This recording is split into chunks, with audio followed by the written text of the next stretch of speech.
I'm Thrash Bastard, and I never listen to none taken. And we're live. What were you just saying? Steve Scalise is looking pretty fired up in the speech he's giving at the RNC right now. RNC? Yeah. Isn't he the guy that got shot at a baseball game? Oh, I think so. Yeah, he's like, one of us. Get Gabby Giffords in here. Come on. Fuck that bitch. But come on, just for tonight. Just this week, Gabby. Come on in. That's hilarious. I'd forgotten that. They're in a very exclusive club. He'd be, there's Gerald Ford, there's Reagan. Mm-hmm. Nobody tried to kill Carter, right? Or was Carter the one that got tried to kill twice? That was Gerald Ford, wasn't it? Gerald Ford tried to get killed twice in like 2 weeks or something. Right. Yeah. Right. Yeah. Reagan, definitely. Yeah, it's a very exclusive club, that.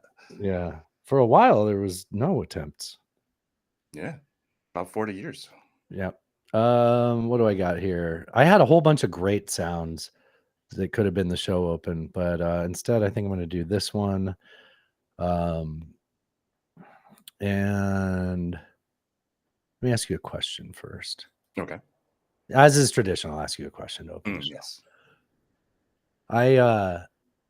I noticed something recently. It's sort of an observation more than a question. I guess the question is, should I make a game out of this? I think the listeners will say yes, but if people don't want us to, then I'll hear that too.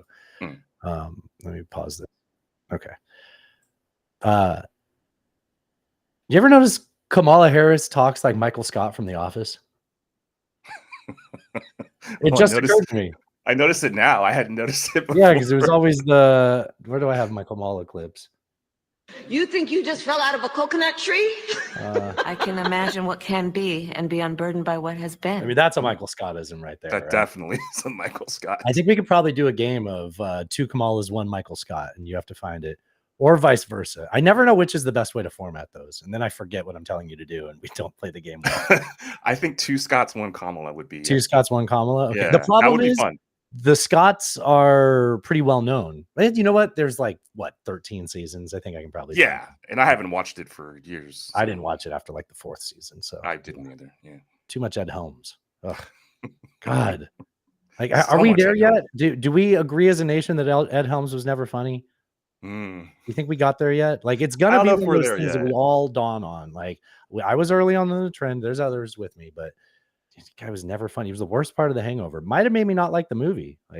Yeah, I know I didn't like The Hangover. I don't know if it's because of Ed Helms or not. But the other thing I didn't like about that movie is a lot of the lines that people loved about Zach Galifianakis were from his stand-up, and I'm like, well, I've already laughed at these jokes. Right. When he said it's hard like that, I was like, well, that's from stand-up. You guys suck. Right. You don't know who this famous comedian is. The Office had such a weird second, third, fourth life just based on streaming. Totally. And young and hotel rooms, right? Any hotel room you go and put on Comedy Central and it's magically on.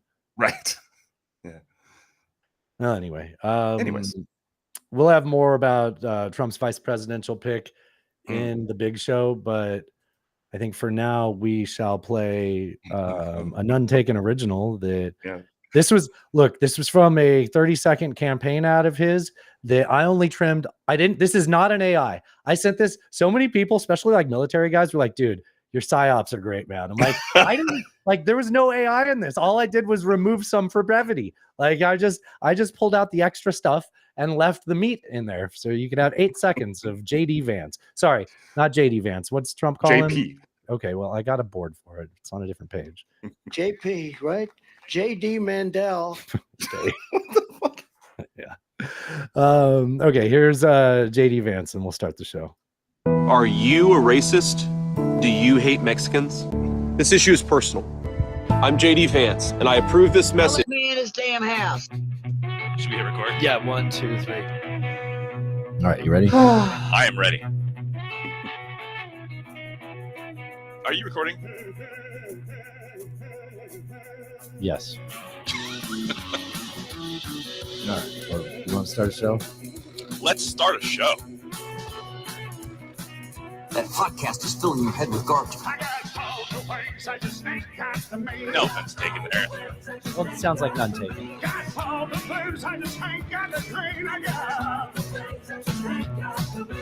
Ask your mama, she'll say the same thing. I got all the ways I I just ain't got the means.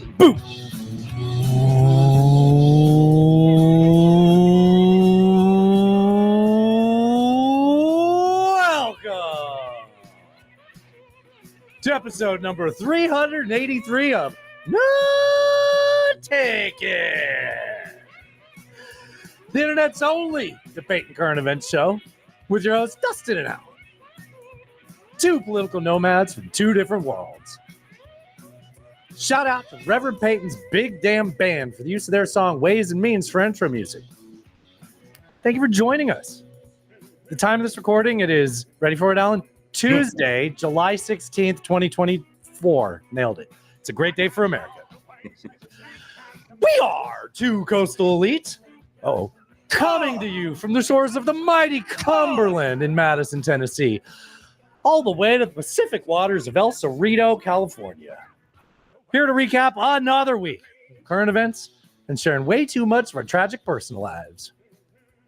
A little less this week. And if y'all want to get ready for a second, we're going to take a sledgehammer to the culture war echo chambers. So please subscribe right now, wherever you're listening to this. Leave us a 5-star review if you're happy with this show. Come on. If you're not happy with this show, DM me. We're open to it. We stopped saying retard after we got that one review. Oops. I'm working on it. Sorry. Okay, do us a favor. Head on over to nonetakenpod.com, where you can get a stylish mug. It's very subtle. It says, "We say cunt in this house." When you have friends over and they want a cup of coffee, serve it to them in this. One side with the joke, the other side with an Untaken logo on it. So, you don't have to be flashing the logo everywhere. You can be sending the hilarious message. And then, if they get familiar, like, "Oh, what's this?" You can hand it to them like this, because that's the side facing them. We'd be like, "None taken." Oh, a little zebra. That's funny. And they don't know about the cunt mug part of it. And then you take it. Hey, let me get a picture of you. Send it to your mom, because mums love that word. Yes. Ozzy's rubbing off on me. I'm saying things like mum. We got the cunt mugs there. We got t-shirts that have the zebra with the pee-pee on it. We got lots of stuff over at nonetakenpod.com. Alan, what else can they do there? They can also find our Patreon.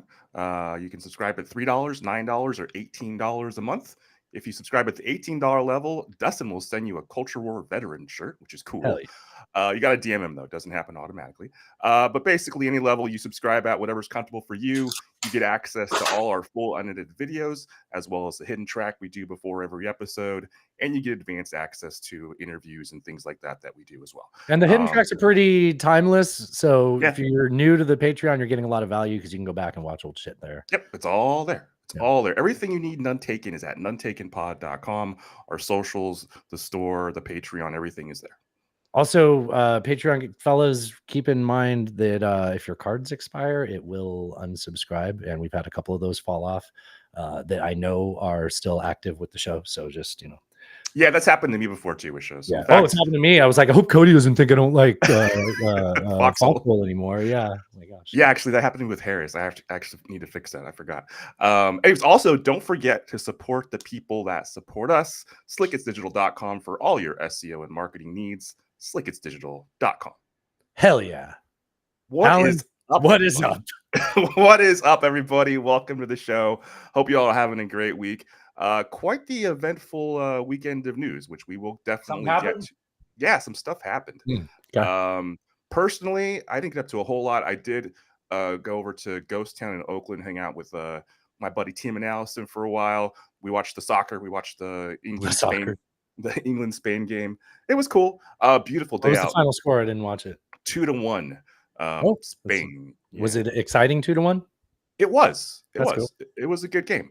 Yeah, I enjoyed who it. won with Argentina? That had such a late start. I didn't finish. Argentina won. Oh, good. I was going for Colombia, but Argentina won. Did Messi actually get hurt? I saw that injury play live, and then I saw him like roll around like a baby, and then like play the rest of the game. Yeah, I don't know the status of the injury. His left leg was the one that clearly got injured, and then he's like, "No, it's the right one," or the other way around. I don't care about soccer. It's like people whine about that stuff with soccer. And it's like, dude, no, soccer's actually pretty fun. And then you like Messi does that shit. You're like, God damn it. No. Like, look, I thought people were weird because, like, okay, we're Americans. We grew up watching football where they hate each other, and then I see like people that are fans of like international rugby be like, those guys are pussies because we do it without pads, and I'm like, you guys are right. And then they're like, the people we really hate though are soccer players because they're such babies. I'm like, I don't know, man. I see people blow out their ACLs playing soccer. Then I started watching Aussie Rules football, which is like a notch below rugby in terms of physicality, but still like no pads, full on tackles. Nothing fucking happens to you if you do it. They might get like a free kick, but it's not as easy as like it's more of a high scoring game. So like, it's not like it's decided by one point here or the other. Sure. Like it just like those people level each other. And then I go back to watching soccer. I'm like, God, these guys are fucking pussies. Those rugby fans are right. Like, you know what? I've become more of a fan of soccer in the last like probably 5-6 years. It's also fun to play the video game, and then you get more interested in actually watching the games. If you actually watch, for the most part, that isn't like a thing. I mean, people really do get hurt. I mean, you got spikes on your cleats, and people get, dude, they're always falling down from like incidental contact. Like, that happens. It does happen. Like, I mean, every time I watch it, yeah. Okay. I enjoy it. They don't have to fake the overtime. They can just be like, we stopped it. We have a clock. But they're like, nope, we're going to guess it. And we'll tell you when you get there. Like, I actually really hate that about soccer. And it's completely addressable, but they won't do it. So it's tradition. Whatever. Yeah, tradition. So is penalty kicks to decide the World Cup. Like, go fuck yourself. Like, okay. All right. How about you? What'd you get up to? I don't know, man. We went to D's this weekend on Saturday. I have one note from the weekend, and then I added that we went to a punk show. So this was what I seemed worthwhile over the whole week. Last week on Wednesday, Tasha did a stripping show. That was fun. Burlesque, Dustin. It was great, dude. It was her first time doing this song, The Rhythm by Cat Empire. Always look up Cat Empire. They're an Australian band. They do shows in the States. It was the last show I saw before COVID. Big fan of Cat Empire. They have this song called The Rhythm that Natasha like had like the thought of doing an act to it, and I just watched her mind spinning. She's like, oh, I can do an act to this song. And then like within a couple of hours, like while we were doing a show a couple of weeks ago, she's like, we're supposed to be rehearsing for a different act, but I came up with a whole new act and I'm almost done choreographing it. By the weekend, she had her costume done, and it was just totally inspiration. It was by far my favorite new act I've ever seen her do. It was just that's awesome, dude. The venue, I think it was because of it was post 4th of July. People were kind of having a bit of a hangover week, travel and stuff like that. The venue was only like half full, and I have never heard it so loud. Like people awesome. It was an awesome video. I recorded it. It was an awesome show. Anyway, that was probably the highlight of the week. We went out to D's though, and a funny line. I wrote this down because it was a funny line. There was a guy playing that came up to do like one song. It was like a guest during the band that was up there. They're like, hey, put your hands together for my buddy Catfish. Let's hear it for Fish Dog. Like, I get it, Fish Dog, yeah. There's like Catfish, Fish Dog, like right in a row. And then Saturday there was like an all-day punk festival that we went to. That was a lot of fun. I don't mean to be this old person. It was louder than it had to be. I get that it's loud. Like, I'm fine with loud. It was just, even when that's the thing, it was louder than it had to be. And that was where I found out that the president got shot. Oh, wow. The former president got shot. Yeah. And everybody was like, well, we're in public. So like, I don't know how we're supposed to. What are we supposed to respond to this? We're in the South. So like, I don't know. Everybody just went like this. It's that close. But we'll save that. Guys, this is None Taken. We have a format. We're going to do How About That? Isn't That Something? Is not going to start with the biggest fucking story because we never do that. So we will get there. And I think most people come Wednesday when they hear this will be grateful that they don't have to hear yet another. Yeah, we're not going to shooting and all that stuff. Yeah. But we'll talk about it. But we'll talk about it the way we talk about it. Hopefully with some insight that you're not familiar with, or some opposing viewpoints, as opposed to just the New York Times giving, one side. So they used a big scary gun called an AR-15. These are literally designed to hunt people with. AR-15 style.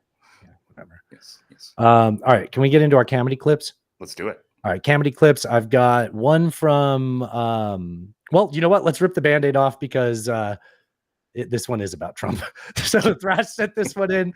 Nothing's loading because the fucking internet, man. At least our video is working. Yeah, video seems good. I haven't had any warning messages, so that's good. That's good. All right, let's see how this goes. You're not Ron Funches, friend of the show. Well, no, I have seen live. Here's Ron Funches. Richard Simmons died. Let me start it over in case it goes too quick. Dr. Ruth and Richard Simmons. Dude, I mean, the shooter upstaged Dr. Ruth and Richard Simmons dying like right before that, right? Yeah. Not to mention Shannon Doherty the next day. Just a bad weekend for celebrities, dude. Yeah. I can't believe Shannon Doherty the most. Like, me either. That blew my mind. Shocked me. Yeah, same. Dr. Ruth and Richard Simmons died in a shootout with Donald Trump. I thought thought they would have got him 2-on-1. They're like, who's the shooter? Like, all I see is short shorts. Man, they nicked him. Boy got nicked. He's president now. That's how it goes. I've seen it before. You get shot, you get a #1 album. Tupac his way into the White House. Getting rich and die trying his ass into the fucking White House. It's over for Biden. Only way Biden can come back is he gotta take 2 shots to the chest. And just sit up like the Undertaker. Doctor. I think my favorite commentary I heard along those lines as jokes was, man, how'd you miss Donald Trump in broad daylight when, just for the record, we are going to get into that. I don't wish that the former president got shot. That would have been horrible for a number of reasons. Sure. One, that's like, that's the pinnacle of horrific political violence. We're all fortunate that we can make some jokes about this. But how do you miss Donald Trump in broad daylight, but they hit Biggie at night? I never that one. Or was it they hit Tupac at night? Whichever, yeah. Whichever. They both work. Yeah. Yeah. But it's because he was black at night. Right. Okay. This guy's big and orange in the middle of the day. Like, all right. Slickets sent. Well, I got a 3-pack from Slickets because there wasn't one I could get rid of. And then a bunch of other jokes got sent in. I was like, no, stop it. Jokes, park's closed. Like, sorry, name. Moose Out Front should have told you. Moose Out Front should have said something about that. Yeah. So this first one is Sam Morril. We got 2 Sam Morril bits in this one because he has a new special out. So you guys should check it out. Here's one of the bits from that special. We were sleeping together one night. While we're doing it, I lost my erection. It's a terrible moment. You know what I mean? It just slides out. Like a drunk being asked to leave the bar. And he's like, I'll be back. And everyone's like, I don't know, dude. And she got insecure. She was like, is it me? And I was like, yeah. It's not your fault. You're very attractive. It's just we've done this a lot. You ever try to explain the situation? You make it 10 times worse. I was like, look, the penis is like a guard dog. For a stranger, it's going to go crazy. But with familiarity, it will soften. And she got angry. Started screaming and cursing at me. And then I got hard again. So it could be me. It's a great format of a joke, like so well told.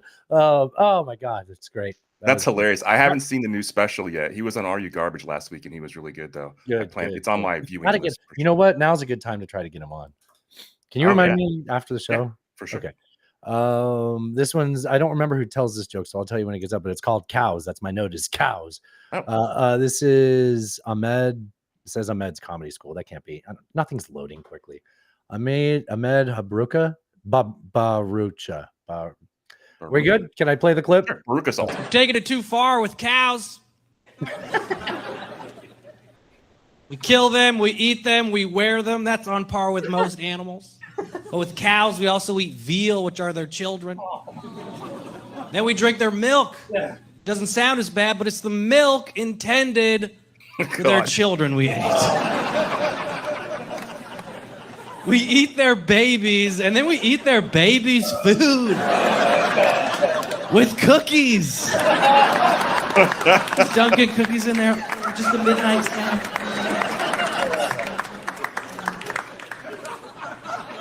But then, on top of all of that, we take pictures of our missing children.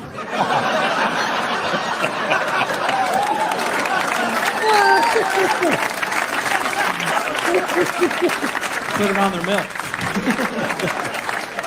Hey, sorry for killing your kid. Haven't seen my kid, though. Have you? Real worried about my kid. Your kid's dead. Ate him. Washed him down with his own food. Keep a lookout for my kid. Oh, it's a long one. There we go. Sorry. I don't intentionally play the long Taylor.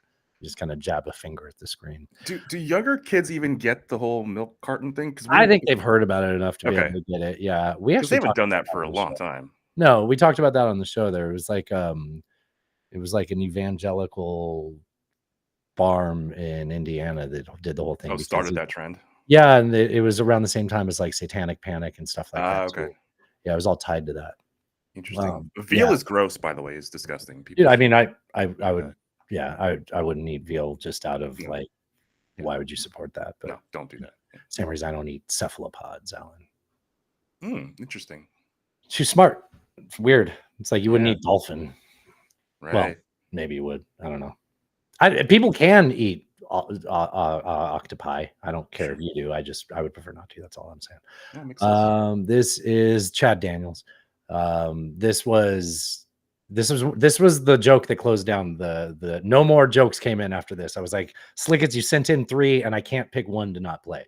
So this one's as good as the last 2. We're on a roll here. That Chad Daniels on Instagram. Here we go. A weird disciplinary dichotomy in my home. It was like the roles were reversed for my parents in the discipline. My dad, when my sister and I were acting up, my dad would come in with a wooden spoon and he'd shake it. Like I got hit by the wooden spoon. Yeah, I didn't get the belt. I got the wooden spoon. And he's about to say the wooden spoon doesn't hurt. Bullshit, dude. They weren't doing it right. No, I don't think. I mean, like when we get to choose our utensils in the house, I'm like metal or nylon. Like I am not having wooden spoon. Like he was going to spank us with it. And my sister and I'd be like, nice try, nerd, and just keep going. But then my mom would hear us disrespecting our dad, and she'd come in loosening her belt. And we would freeze. Have you heard this? No. Okay. Freeze immediately, right? Because getting hit with a wooden spoon does not hurt. But getting fucked by your mom?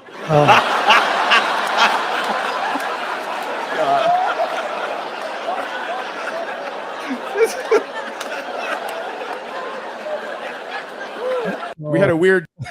I was not expecting that. No, I know. Wow. I know. Hey, do you remember this bit? We played this on the show before. Do you remember this old bit from Kyle Kinane?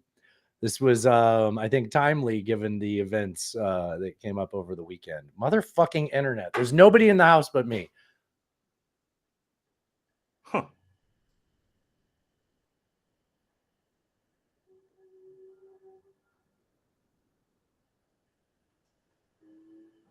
It's the simulation fucking with us. I think that the last 8 years in this country has really ruined the president's been kidnapped genre of action movie. I will say If you remember this. that it has deflated my enthusiasm.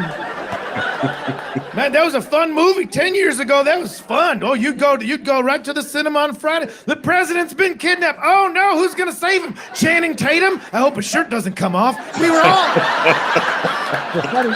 We were excited for those. You can't make that movie now. That movie does not have the steam it once held. Could you imagine if I already played that? Here's the short one.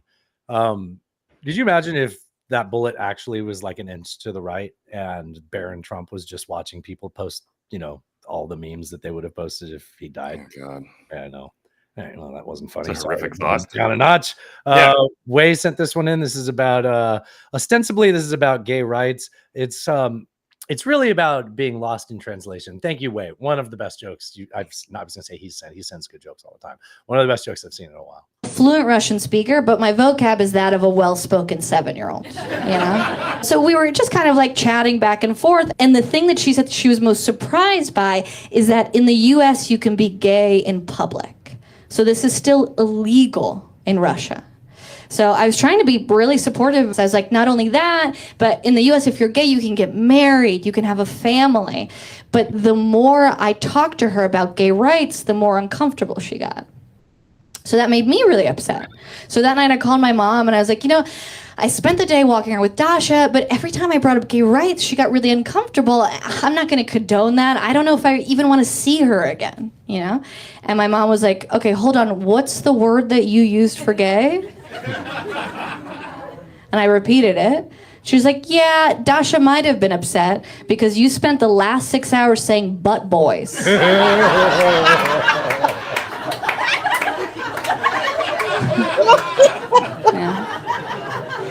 If you're uncomfortable now,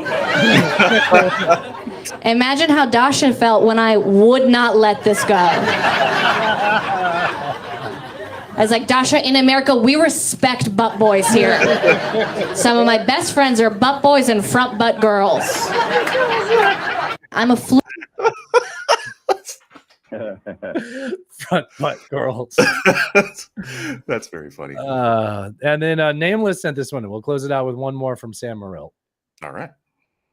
My last special, I had a joke that went viral. It was a trans joke. It was a pretty positive joke, but when a joke goes viral, as a comedian, at first you're like, hell yeah. And then a second later, you're like, this could be bad for me. I was watching people weigh in real time. A lot of them were trans. The first trans person was like, this is how you do it. And I was like, consummate professional over here. That's what I do. The next trans person was like, this is our guy now. And I was like, uh-oh. I support. You don't want me to be the voice of the movement. I'm fairly dumb. The next trans person writes, he's my least favorite comedian, and yes, I am familiar with his work. And I was like, that last part bothered me, honestly. He keeps hammering me. Sam Morrill sucks. He's the worst. And, you know, I never do this, but I'm bored on the road. I click on the profile. I kid you not, it's someone who tried to aggressively cancel me in 2013 because she hated my jokes. And yes, I just said she. He used to be a she. Who cares? But every post now is, Sam Morrill's the worst. He made bad jokes in 2013. So finally I responded and I wrote, but you know that people can change. We got time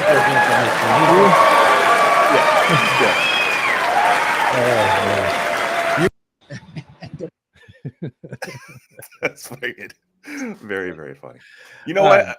Sometimes comedians get super popular and it's like, God damn it, they didn't really put in the work. That dude absolutely put in the work. 100%. Yeah, I mean, watching him walk into the Knicks stadium with his dad was just like a really cool moment. If you pay attention, on social media, he posted a thing. I think it was like maybe 6 months ago, a year ago. He was going to play the Madison Square Garden, and he walked in with his dad. And he had told his dad that he was going to play there one day. That was his dream. Didn't you said you called the stadium something else earlier? Oh, where the Knicks play. I said the Knicks. Nick. No, that dude absolutely deserves it. Yeah.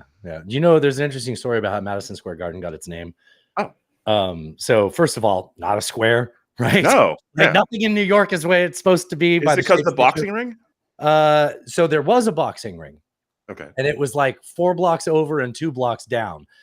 It was named out. So there's a Madison Square Park in the lower east side of Manhattan, which like I walked to because we wanted to go see some friends set cafe. It was stupid because it's not anywhere near where the house is over on the other side of Manhattan. Central Park. Yeah.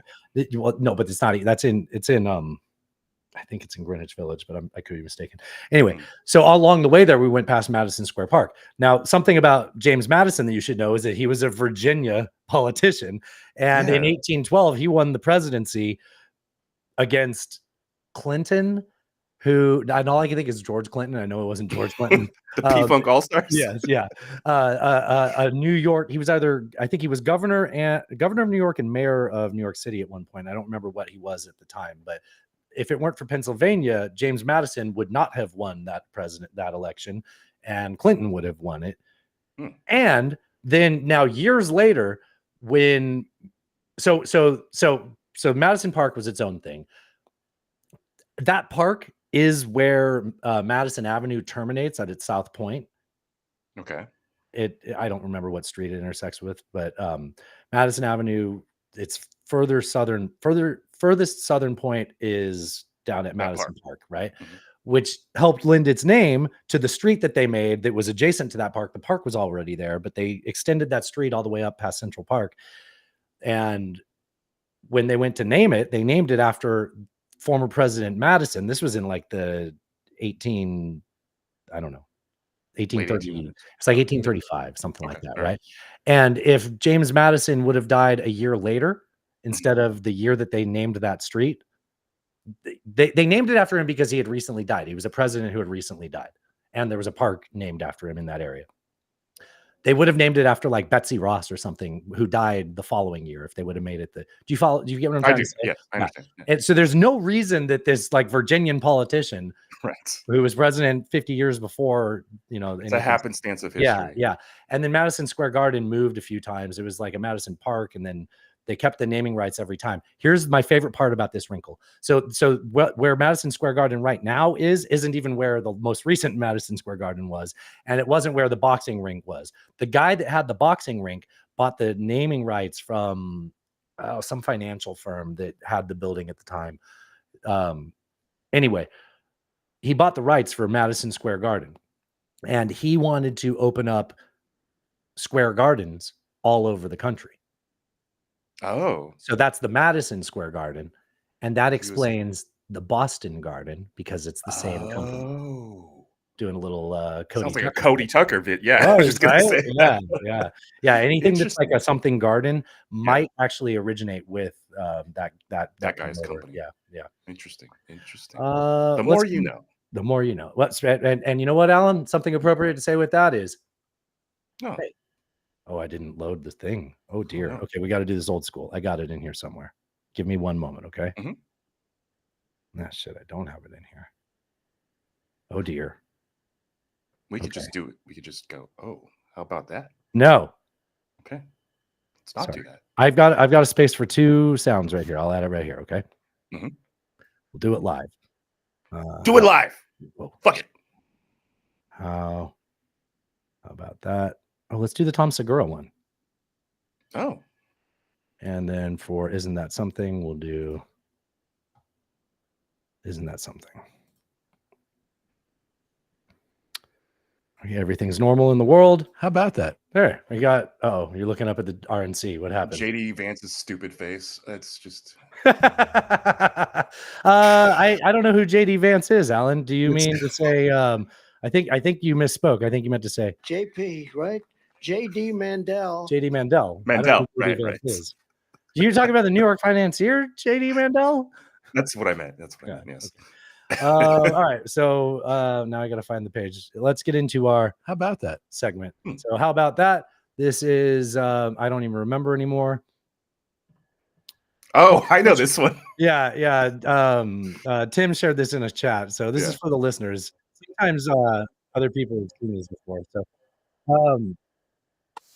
this is when do you ever want to pet the horsey cops or like the canine cops? Of course. Present it. Oh, you're doing okay. I'm getting there. I got to set it up first because it wants to play. Yeah. This guy's just living the dream. He's not quite letting his intrusive thoughts win because he's asking first, right? You have to ask nicely. Yeah. Yeah, you got to ask Can I nicely. pet your dog? Can I pet your horse? Can I pet your dog? Can I pet your dog? Pet. Real quick. And then he pets the cop's leg. Can I pet? And he says really quick, and he starts petting the cop's thigh. I mean, that could be sexual battery, right? That could just take you to jail. I asked you. Just saying. I know, kids. Sexual battery. It's like, I asked you first. What do you mean? Like, the cop's like, you got me there. You got me there. Yeah. Didn't you send me that video, or was it your fucking dad? Your dad sends me memes all the time too. Did you send me the video with the lady fishing for crabs? No, it probably was my dad. So this lady's got like a bucket of crabs that she's obviously just caught. Oh yes, my dad. And the cop walks up to her and he's like, "Can I see your fishing license?" She's like, "I'm not fishing. I'm taking my crabs for a walk." He's like, "What?" She's like, "Yeah, I put them out in the water and they all come right back." He's like, "Really?" She's like, "Yeah, here, I'll show you." And she grabs the bucket. He's like, "Put them in the water then." So she under his instructions, she pours the crabs that she just caught illegal into the water. And he goes, "Okay, well, call him back in." And she's like, "What crabs?"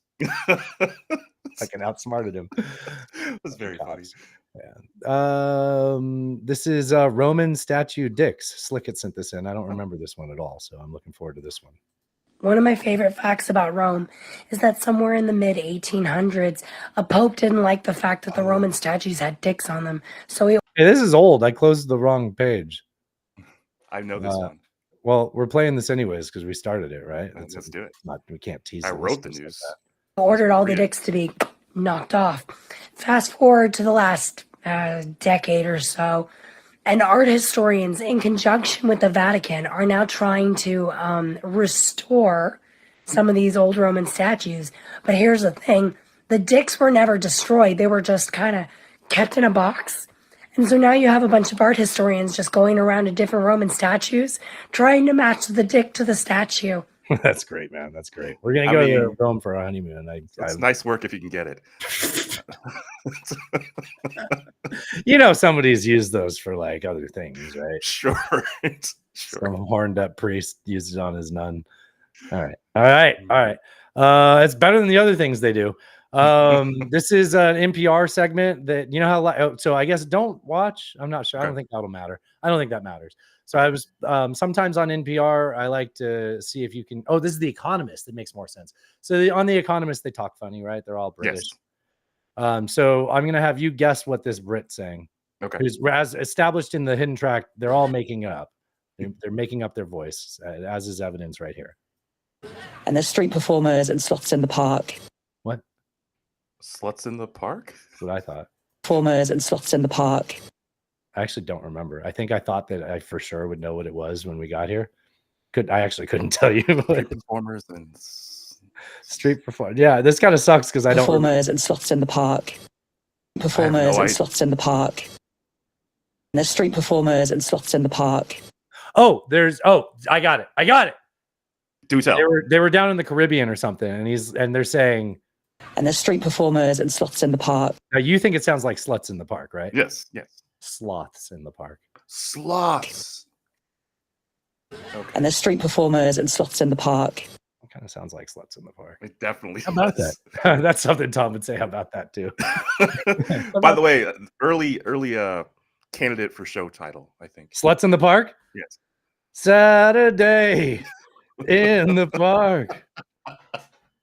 It's amazing to me that Chicago was a popular band ever. Not only that Peter Cetera was an 80s solo act smash that made his way onto the Karate Kid soundtrack with that fake, I am the man who will fight for your honor. The cheesiest fucking love song ever. Clearly written for adults in a teen movie, right? Yeah. And that guy, Peter Cetera's from Chicago, right? I believe so, yes. Yeah. It's I don't understand. Look, do not get me wrong. Excellent horns. The guitar is smooth. Their lyrics and their songwriting, it's all top notch. It's just not a type of music I can't imagine ever being fucking popular. I don't understand how Chicago is and there's people that were diehards, you know? Oh yeah, for sure. Saturday in the park. What day was it? Must have been the 4th of July. People selling ice cream, singing Italian songs. What the fuck is happening? Okay. It's just, little things bouncing around in my head. I'm glad we have this as an outlet. Just for fun. How about that? I really like the Tom Segura. How about that? It is nice. Listeners, would we rather have John Candy or Tom Segura for the how about that? I'm leaning towards John Candy because I love the guy, but the Tom Segura. Maybe we could go back and forth, pooping back and forth forever. A little variety. The Cards Against Humanity card, pooping back and forth forever. I never understood what that meant. Everything else kind of made sense in context, but I don't know what that back and forth in what manner. I don't know. Okay, never mind. We already guessed the sound, right? Yes, we did that. Oh no, Wait, this no, is okay. This one you can't look. Okay. I like your not. Oh, it's not available anymore. Oh no. That's too bad. I was watching Trump arrive at the RNC with this ear bandage. What is he doing? He's riding the RNC. Arriving. He's just gotten to the. Is it bigger? Is it bigger or smaller than yesterday? I think it's bigger. My favorite meme on that was when you buy a pillow on Temu. I didn't see that. That's hilarious. I of all the jokes to be made, I don't really think the ear joke worked. No, the only thing with the ear joke that worked was when Mike Lee, the Republican senator or congressman, I forget, the Republican politician, shared a picture saying it was Trump at the golf course on Sunday, the day after the shooting. And everybody ran with it, Republicans, Democrats alike, right? I shared a thing saying, he goes to the RNC with his ear bandage on, but he plays golf without it. And one of our biggest hater actually was like, Mike Lee played you. I'm like, I don't think he played me. Sorry. The news spread and I looked it up. Sure enough, Bedminster was closed.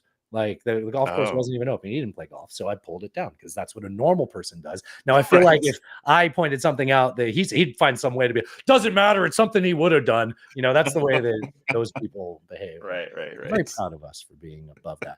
And, we are so humble that we come on here and brag about how humble we are.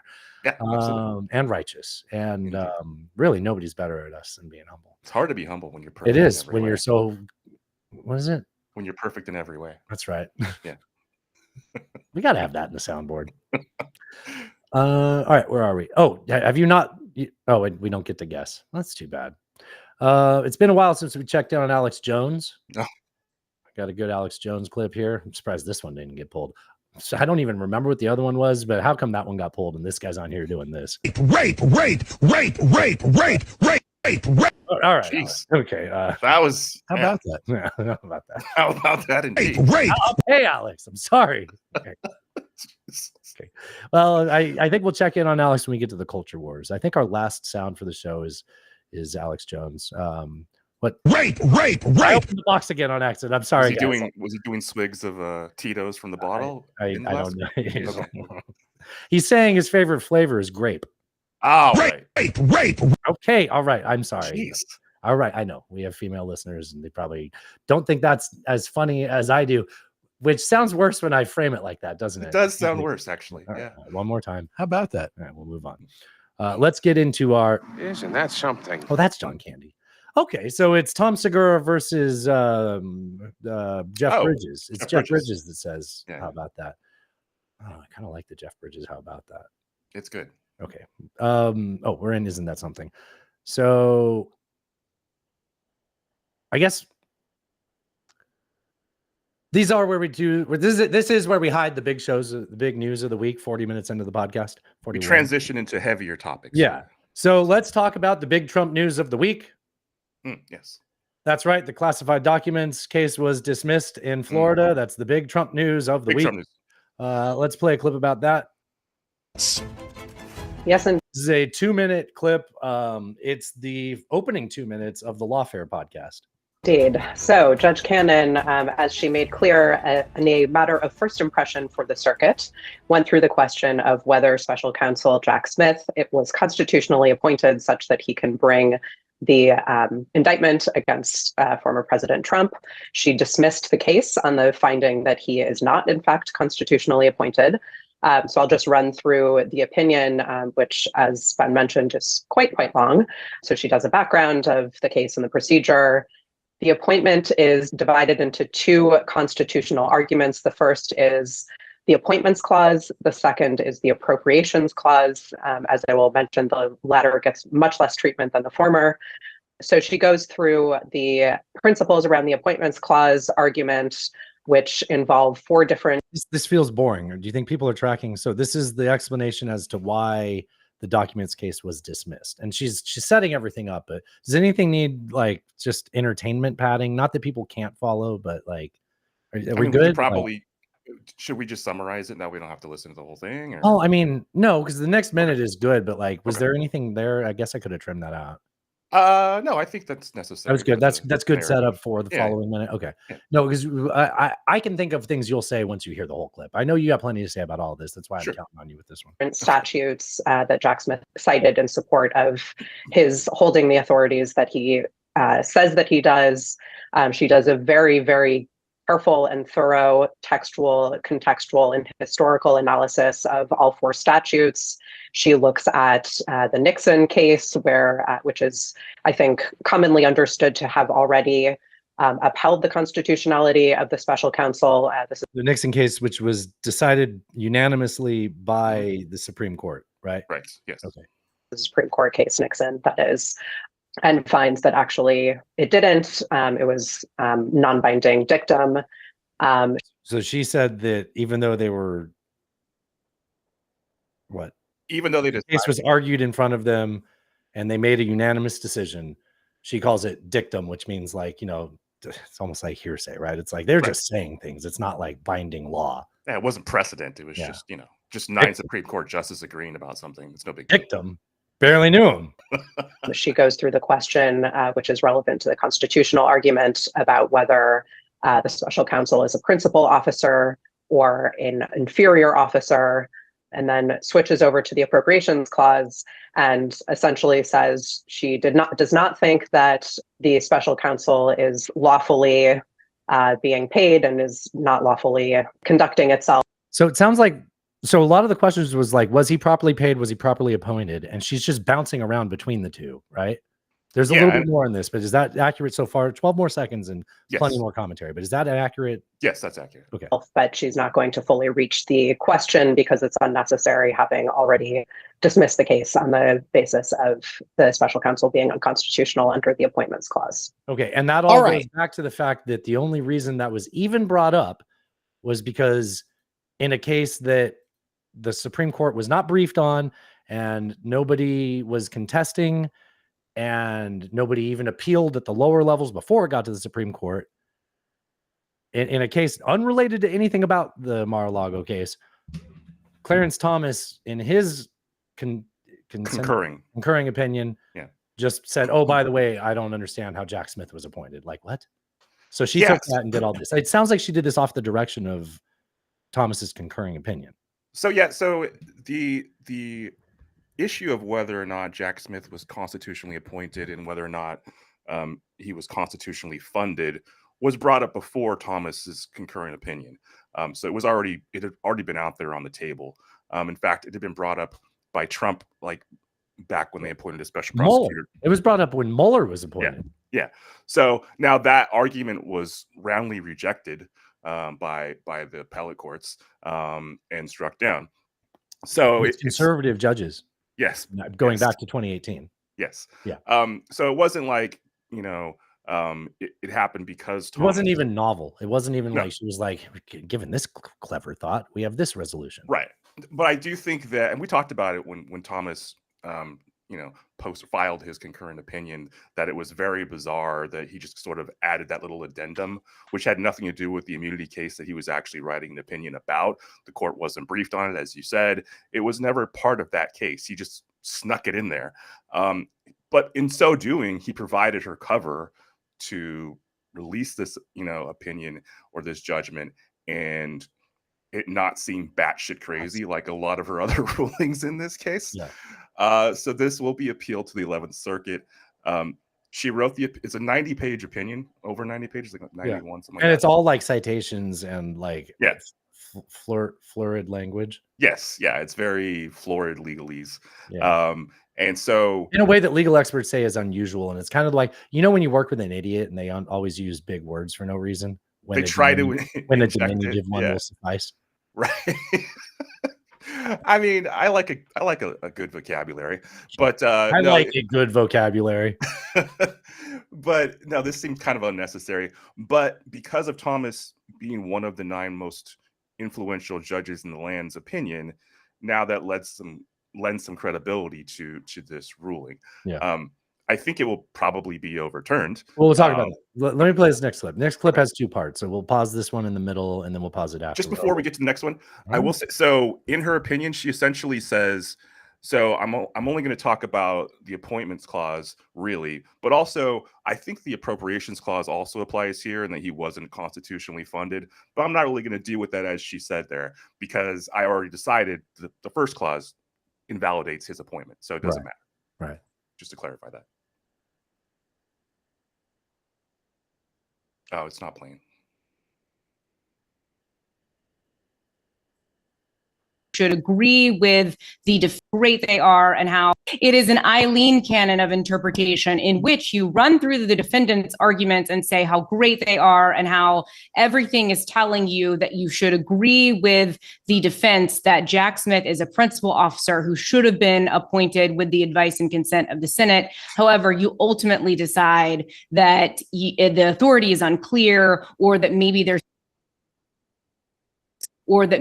some authority in the other direction. And so therefore, you're going to just leave it to the higher courts to determine what to do on this issue of inferior versus principal officers. That's what Judge Cannon does here. And then on the appropriations clause issue, she does something. I guess I was going to pause there, but I feel like you sort of addressed a lot of that. Yeah. Okay. On the appropriations clause. The appropriation clause is about the funding of the office. Okay. Well, so whether Congress has the power of the purse, right? So can the special prosecutor be funded by the DOJ directly or not? And she also makes this weird sort of division between if a special prosecutor was already an appointed U.S. attorney and then gets moved into this position as special prosecutor. Like that would be fine. She seems to think that would be fine. But because Jack Smith wasn't that. He had been previously, but he was most recently Working prosecutor at the Hague.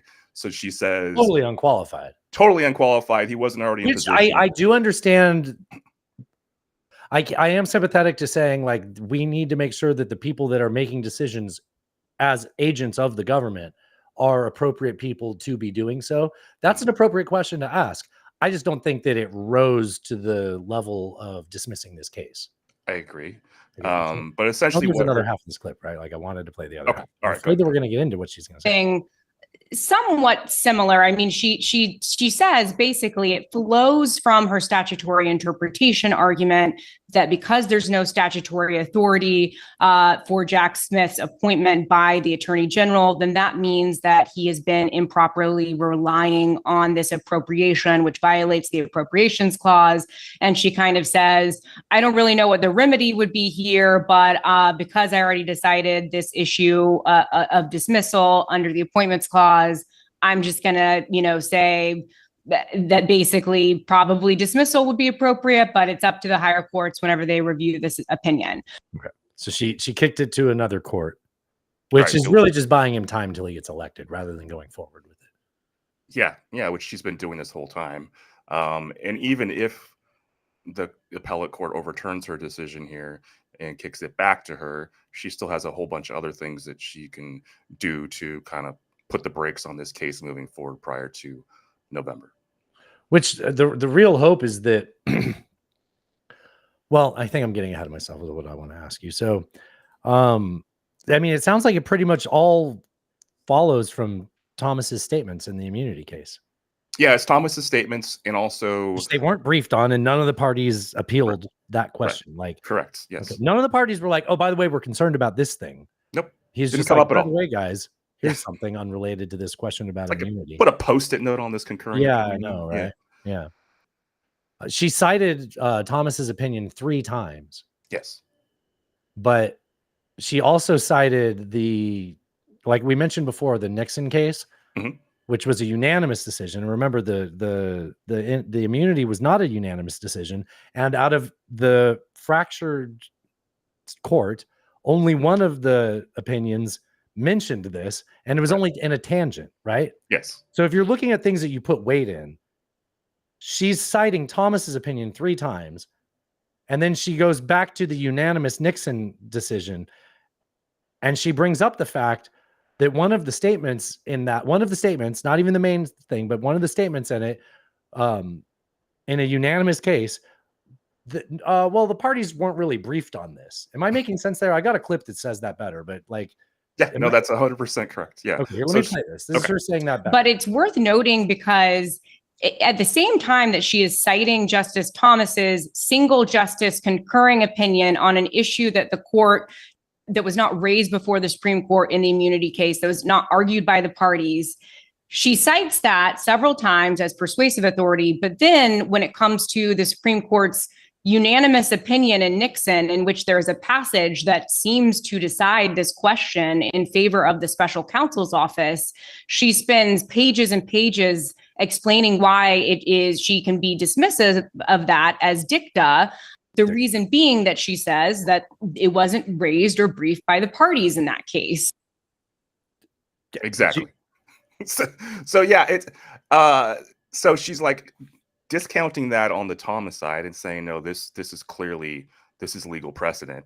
And then on the other side, on the Nixon case, where you had 9 justices completely agreeing, she's like, oh, that doesn't count. That's just, they're just talking. They're just spitballing. They weren't really briefed on this. No, that's just spitballing. They're just throwing stuff against the wall, see what sticks. That's not precedent, even though it's been considered precedent for fucking decades. I mean, I don't understand how you could see this otherwise than she's just doing this to delay the case and have it go to a higher court. And by the way, when this was brought up previously by Trump's attorneys back then, it went to appellate courts, and they said no, this is fine. This is how we do it. You can appoint a special prosecutor. I mean, they're basically they're basically saying that an attorney general can't appoint a special prosecutor. Yes. Yeah. That can't be right. That can't be accurate. That can't be right. No, unless I mean maybe there's a gray area if they were already a U.S. attorney, but you can't just appoint somebody. So this is good news, right? Because this is going to get it out of Cannon's hands. It'll go up. It'll be appealed, and in the process of appeal, won't they be like, okay, yeah, and this lady's crazy. Obviously, she's creating problems. They can't possibly give the case back to her. Well, so when it goes to the Because appellate before court, they have to go to mandamus, and the mandamus, if you fail it, now you've pissed off that judge, and it now goes you're back fucked. to it, Yeah, right? Yeah. So yes, when they go to the appellate court, the government is able to bring in the entire case and say, look, these are the rulings that she's done before. Clearly, she's biased. You already smacked her down for the ruling that was complete Special horseshit. master. Right. You already smacked her for that. Clearly, there's a pattern of biases here and bad rulings. So perhaps we should get reassigned. Now, the problem, though, is that you have one of 9 Supreme Court justices on record as agreeing with this opinion. So it's going to be hard for an appellate court to say we yes. actually think that's unreasonable for her to have thought this way. Yes. So So they will. predict. So Jack Smith's already appealed this. Yes. It will most likely be overturned. Yes. But Trump will be president then, and it won't matter. Right. There is, I think it's less than 50% chance that the case gets reassigned based on the argument, just because of the cover that Thomas has provided. That's what you just said. Yeah, but it's possible. But again, if Trump wins the election, none of this matters. It's I've heard that Jack Smith chose to file the venue for this in Miami or South Florida. Yeah. Because that's where the crime took place in terms of the illegal storing of the documents, but that because it also took place in Virginia or wherever or DC, wherever NARA, the Records Administration is, they could use that because I guess every legal scholar says venue is a flexible concept. They could say this also took place in Washington, DC, and they could refile all these charges. Not using Jack Smith, but using the division of there was a National Security SDA. Division. Yeah. National Security Division, and they can use some of the fact finding that Smith used, but not have him present the case and refile this in DC. And hope those are tough optics. That's going to look like you're venue shopping. It does, and also it's conservatives to do. True. All of the the grand jury rulings, all of the evidence that has been collected under Jack Smith. Can't you just point to all the boxes though? I mean, so it's more complicated than that, but all of that technically, if you refiled, you have to go through all that process again. However, there is, I can't remember the term right now, but there is a way for the DOJ to appoint a new special prosecutor that qualifies as all of these things that can. And they can basically say this judge threw the case out. We're not trying to venue shop. They said that it wasn't. They didn't say that he didn't commit a crime. They said that the prosecutor wasn't. They basically fought the law, right? Like in every instance. So this is the benefit of having all the money in the world and all the money of the RNC's coffers for your legal defense, right? In every case that Trump has been accused of, he has not been able to effectively say that what he did wasn't illegal. In Georgia, he put the attorneys on trial. In South Florida, he put the prosecutor on trial, right? Yes. And he's winning at it because they have all the money in the world to do that. If you and me did that, we don't get to put the opposing counsel on. Of course not. Of course not. So there is a way for a new prosecutor to be appointed that, because they can say the judge didn't say that he's okay. They just said that this prosecutor isn't allowed to be there. So now we're doing it again. We're not saying we lost and we're doing it again. We're just trying to do it the way the judge told us to. Right. In a way that dots all the I's and crosses all the T's. And that prosecutor can then say, I take over all of this evidence and I say that this is correct. And if that person does that, then they can take over all that evidence. It is kind of a weird thing because you leave in question whether or not the special prosecutor is. Well, because it wouldn't resolve this. It would leave this unresolved because you should be appealing this and you can't do both. You can't refile it and leave this case pending. Right. And you'd have to drop it saying, you're right, this guy didn't deserve to be a special prosecutor. Right. And so if you did that in DC, because the appellate courts had already ruled in the prior Trump attempt, they would say it's fine. They would say there's precedent here that's already happened. Yeah. Yeah. I feel like that's the right thing to do from a legal standpoint, but it's This not. thing Doesn't feel right. I mean, do you remember months ago when I was like, I can't wait to see how Trump's going to slip out of all of this? Yeah, I do. I was like, look, we all know how this is going to end. I'm excited to see how he's going to do it, because in public opinion, to people that have a fucking brain, he's guilty of all this shit. Like this should be in a normal world. We all should have been like, wow, look at all that evidence. This guy does not deserve to be anywhere near the White House. Even if they don't convict him, at least we found out all these facts. And we got all these facts, and they're like, yeah, but the judge said that the lawyer was wrong, so he's innocent. What? There's pictures of a ballroom full of banker boxes with classified documents right next to a copying machine. Yeah, they flooded the fucking basement. They flooded the servers because, Alan, you say this all the time. It's very normal when you're building a house, you put your servers subterranean and next to the pool. Next to the pool. It happens all the time. Well, because you want it to be cool. You know, the problem, you want your servers to overheat. Servers.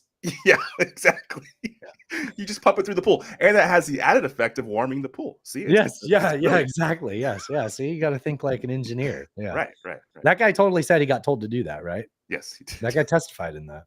It doesn't matter. None of this matters. Here's a small case that really doesn't matter. There was a couple of symbolic guys. Isn't that something? We talk about the big stories of the week. There was one fucking huge story of the week that I'm sure you're sick of hearing about. So we're going to talk about it, but we're not going to ignore these other things that happened. Okay. So a couple of big stories that came up last week that were all symbolic gestures in the House. Mm-hmm. One was, I don't have a sound for it, so we'll just talk about it. The House was like, illegals shouldn't be able to vote. And we should make Democrats agree with us that illegals shouldn't be able to vote in federal elections. And then, since that's already against the law, Democrats were like, I'm voting no on this, or I'm not going to vote, right? Because we don't have to pass this law because it's already illegal. There was no change to existing law. But they do these this is why politics sucks in America, because the only reason they did that, I talk a lot, Alan. What's the only reason why they did that? Oh, because it's a culture war issue. But so that they could get Democrats on record saying, I want illegals to vote. Sure. Right? Yes. Yeah. Yes. They could take a no vote as, well, you're against stopping illegals from voting. No, I'm not. I'm okay with the existing law that prevents them from fucking doing that. You virtue signaling freaks. And as we've discussed before, they always point to, illegal aliens are allowed to vote in certain Democratic cities. Yeah, municipalities, right? Which is true, but they're not allowed to vote in federal elections. They're allowed to vote for school boards. They're allowed to vote in local elections because they live there and they have kids that are going to those schools, and it makes sense that they would be. And I'm down to have a conversation about that, but also it doesn't really mean anything to me. It would mean something to me if I lived in that city. But it's also super disingenuous to point at that and say, oh, we're allowing illegals to vote. Yes. We have to stop this when it's already illegal. That they can't. They can't vote for all the those president. people are illegal. They're paying taxes with fake social security numbers and not getting. They can't vote for your senator. Other than their kids going to school, which they're happening to have a say in. I think that kind of makes sense. Yeah. They can't vote for your congressman. They can't vote for your senator. They can't vote for the president. They don't have any access to any of that. Right. So it's all so in the same way where there's just a culture war. I guess this would have fit better down there, but anyways, just virtue signaling. Yeah. AOC presented articles of impeachment for Samuel Alito and Clarence Thomas. I would be fine with just the Clarence Thomas one. I think she loses this by bringing Alito into it. Not that that would make a difference in this Congress. It's not going anywhere in Congress, and it certainly isn't going anywhere in the Senate. I rise today to introduce articles of impeachment against Associate Justices of the Supreme Court, Clarence Thomas and Samuel Anthony Alito Jr. Clarence doesn't have middle name, apparently. Like we're saying, yeah. A lot of people don't have middle names. Someone I'm married to doesn't have a middle name. I tried to make it ambiguous. Against Justice Thomas, the resolution includes 3 total articles. 1 count of failure to disclose financial income, gifts, reimbursements, property interest liabilities, and transactions, among other information. And 2 counts of refusal to recuse from matters concerning his spouse's legal and financial interests before the court. The second resolution includes the following impeachment articles against Justice Alito. Flags. 1 count of refusal to recuse from cases in which he had a personal bias or prejudice concerning a party before the court, and 1 count of failure to disclose financial incomes, gifts, reimbursements, property interests, among other information. All right, so here's why this. Oh wait, button. Isn't that something? So this is why this is disingenuous, though. Sotomayor, Ruth Bader Ginsburg are both guilty of the same thing. We just care about it now because these were the people that were posted. Well, I mean, neither of these people were posted by Trump. I think that the level, I think, is this a lot more egregious than those instances. But yeah, I think with RBG, it was like a dress. Yeah, I'm fine with her doing that. I think it's fine to have that read into the congressional record. Do we have something about Biden's? No, that broke this afternoon. So why don't you talk about that? So Biden is also proposing installing a term limit for Supreme Court justices. Well, he's proposing, right? It's not. I mean, is he going to do this with an executive order? No. He's just going to ask Congress to do it. It's not going to happen. I'll just preface it. I'll preface it by saying it's not going to happen. Right. But he's proposing Supreme Court term limits, which he's really always been, because there have been a lot of people trying to say, "Hey, we really need to do something about Supreme Court. This is bullshit," for a very long time. And I mean, Ruth Bader Ginsburg should have been forced to retire. She should have.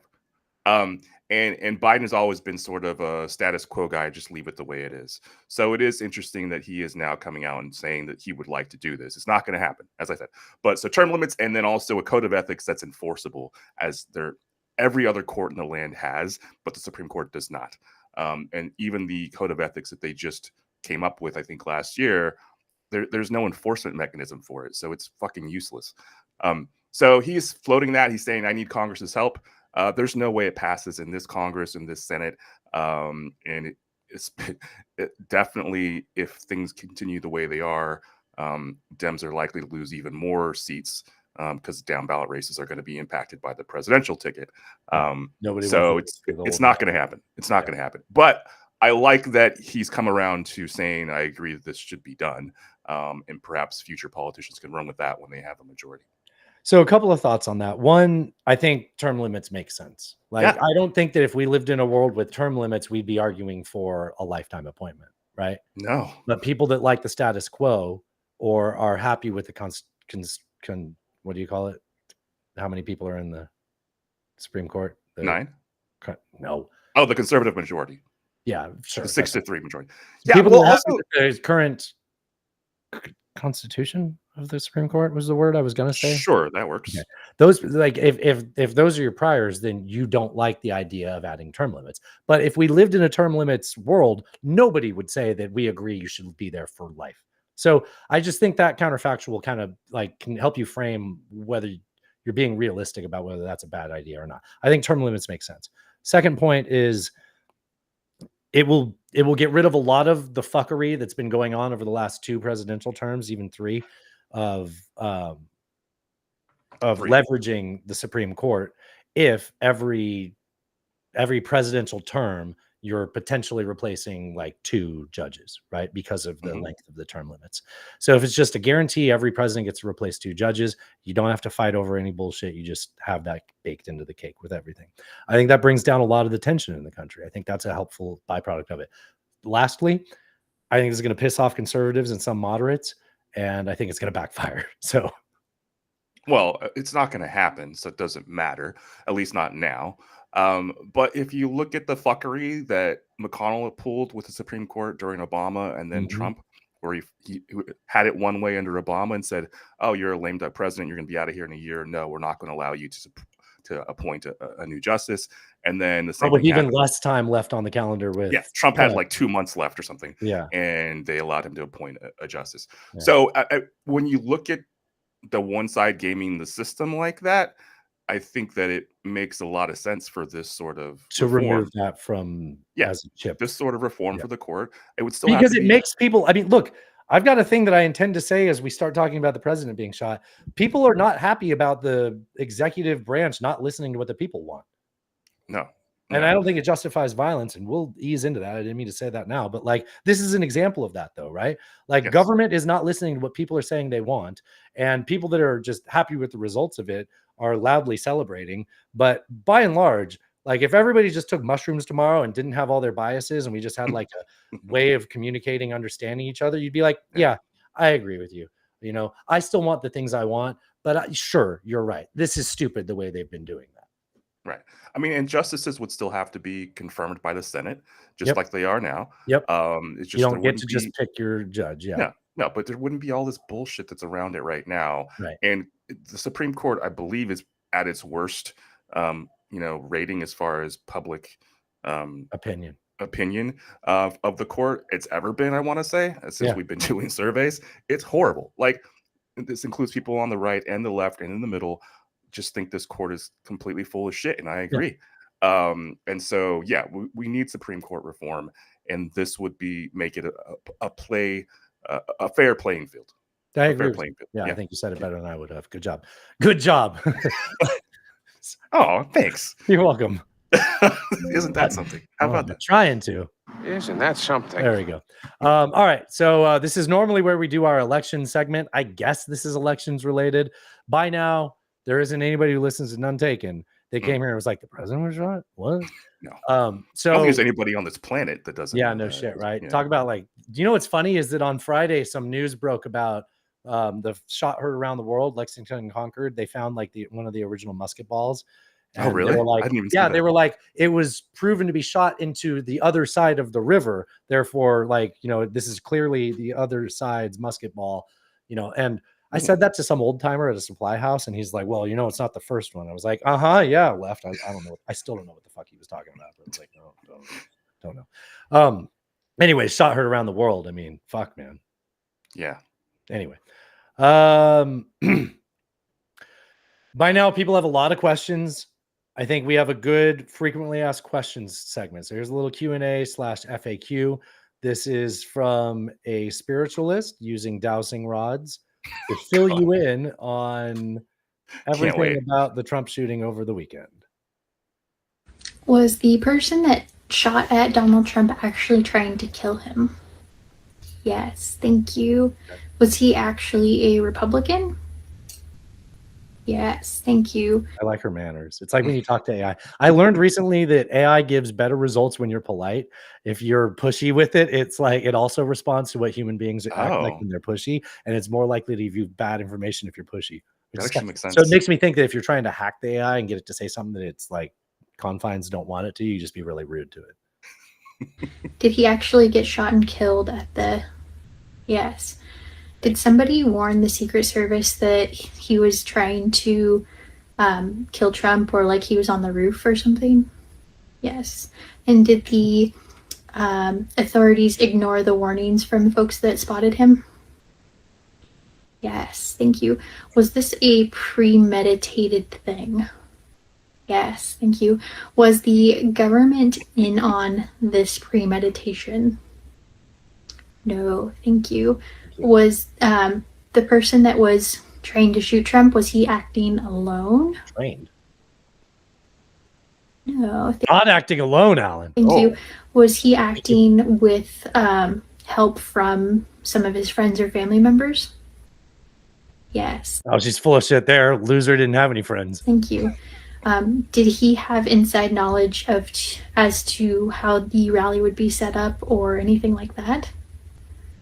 No, thank you. Was the way people reacted, was that normal and how we would expect most people to react in that situation? Do you need a spirit for that? Yes, thank you. Okay, all right. Well, wow. I don't know about the last one. Or wackadoo of the week there. Oh no, Have we you got two wackadoos. Have you seen the conspiracy theory? I got a segment. Okay. Put a sock in it, Alan. He's trying to ruin things here on the show. He's sabotaging my bits. Let it never burn. Oh, I don't have it. Oh, God damn it. Where is it? Is it on here? Please clap. I got please clap. It's a crisis actor. I got Casey Kasem dog dying. I got New York Times people die. Oh, here, I could change it here. Okay. I do have some I have some exclusive audio for None Taken Only. Oh, okay. So there's been a lot of different camera angles. I feel like every day a new camera angle is released of the shooting. But here was some audio that a listener sent to me that was there. So very crisp, very clean close-up audio right before the shooting. I'm really excited for you guys to get to hear this. Here we go. Motherfucker! Hit me in the ear. Well, Jesus, I'm sorry. Ow! By the ear, man. I fucked it up. No, that was perfect. Oh, ah. Literally the first thing I thought was Fight Club. Where he's like, "Why the ear, man? Why the ear, man? You can hit me in the ear." And then I was like, I shared it in a group chat. I was like, "Is Fight Club too old of a reference?" And a couple people were like, "I've never seen Fight Club." I was like, "Never mind, you're right." What? Yeah, That's criminal right there. I hated it in theaters. I wanted a movie. I thought it was going to be like a Bruce Lee type movie. I thought it was going to be like about an exciting championship club. And when it was about all this other shit, I was like, when are they going to get to the fight clubbing? That's funny. Yeah. I don't think I saw it in theaters, but I loved it. It was, dude. If you don't, the ads were like the best American movie in years. It was like really? American cinema. Interesting. I was like 18, so I was like, oh, American cinema. Yeah. I'm cultured. I'm a young man. It came out in that year of like all the great American movies came out around the late 90s. There was like a golden age again in the late 90s, but I don't mean to be talking about that. Yeah, right in the ear. Okay, all joking aside, this is what actually happened. This is what Trump had to say right after the shooting. Oh, wait, I don't have to play that audio. Here you go, Alan. Here's Trump right after the shooting. We have to move forward. But have to get over it. We have to move forward. We have to move forward. Yep. That's what he said in Iowa after the school shooting in Iowa. All right, like I said, all joking aside, well, we've got plenty to say about Trump and the Republicans and the conspiracy theory angles and the failures of the Secret Service and all kinds of stuff like that. Like I said, people are probably sick of getting a rundown of everything. That's kind of why we're just diving into the meat of it here. Sure. Let's play a clip I haven't been seeing a lot of making the rounds. This is Biden's response afterwards. So this is Biden's address on, I think, Sunday night. I saw this Monday morning. This is Biden's address. Yesterday's shooting at Donald Trump's rally in Pennsylvania calls on all of us to take a step back. Thankfully, former Trump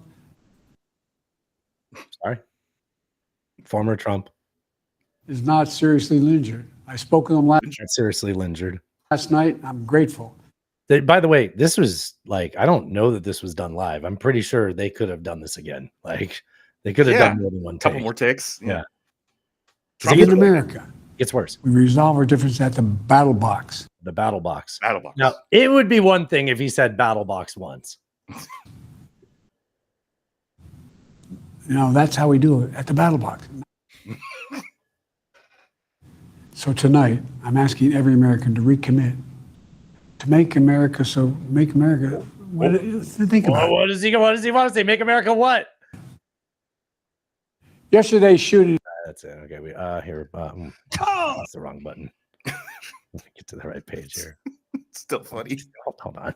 Isn't that something? All right. You know what really pissed me off about the whole thing? Wait. The shooting or Biden's speech? The shooting. Oh, okay. It took all the heat off of Biden. It completely dropped it out of the news cycle. I saw Republicans being like, well, Trump just won. And I was like, yeah, because Biden's not getting pulled off the ticket now. Yeah. No, it totally, it took all of that pressure that was mounting, and you could see it in the pundits, and you could see it in members of Congress, senators. It was breaking. It really felt like there was momentum there.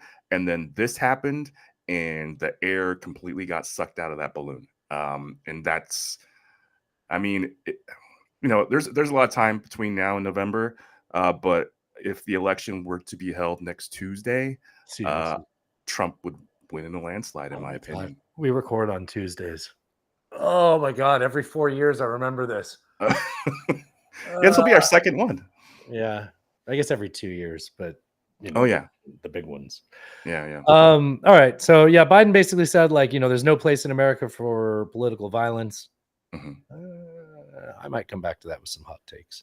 Mm. Mike Johnson, Big Mike. Big Mike's got to say Mike. that we need to turn down the political rhetoric.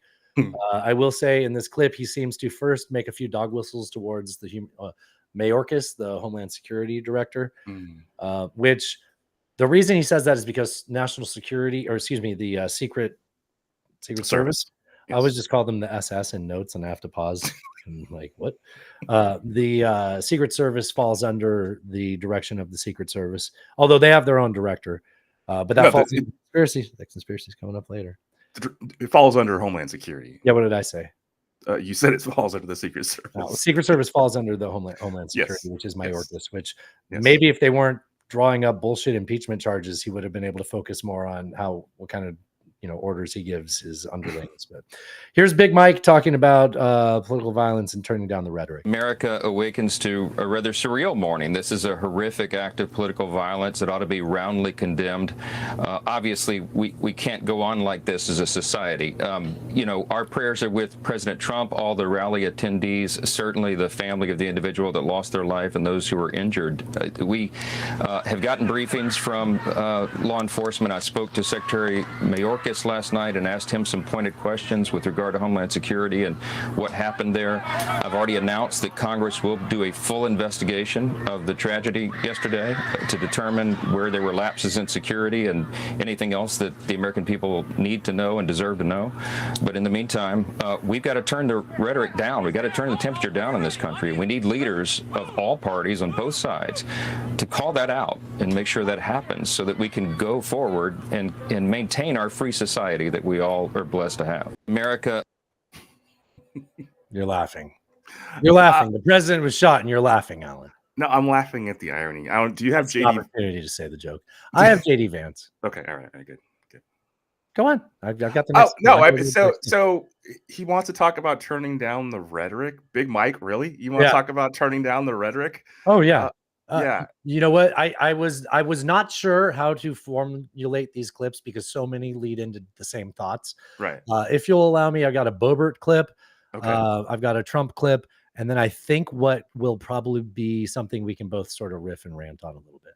Let me play Mommy Bobby with her Beetlejuice costume, Beetlejuice handjob lady herself. Right. Didn't present it. So talking about turning down the rhetoric. I believe that much of the rhetoric from the left has escalated to this moment. Just last week, we saw Joe Biden trying to excuse his poor performance at the debate and get that behind him and say, now we need to put Trump in a bullseye. So that's an incredibly stupid, I'm probably going to say it's my new favorite. It's not a new phrase to all of us, but it's my newest favorite one to touch base on. And I just know I get my verbal crutches. That's room temperature IQ right there. Right. Yeah. Like there is so much you could pull so many things from this show, I'm sure, where our language centers around target, bullseye. Do you get what I'm trying to Absolutely. But it's in the context. It's not at all about actually not. And you're the one drawing that attention to that to even say that, Right. Yeah. Right. Yeah. The woman that likes doing videos with her AR-15s. These are the people that wear lapel pins of AR-15s. It's hilarious that the gun used to shoot their special guy was the gun that they wear lapel pins of to Congress after school shootings to support the gun lobby. Yeah.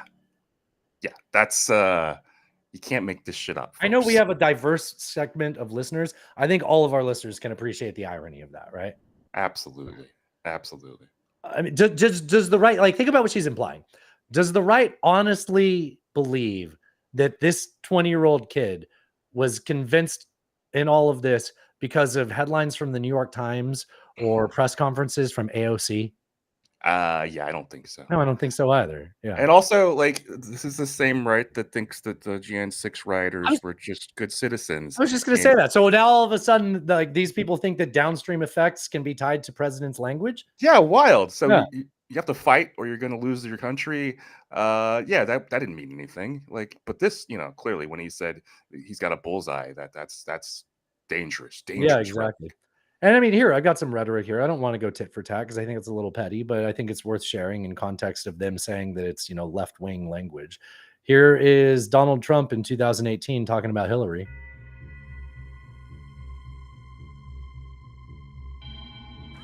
Hillary wants to essentially abolish the Second Amendment. By the way, and if she gets to pick,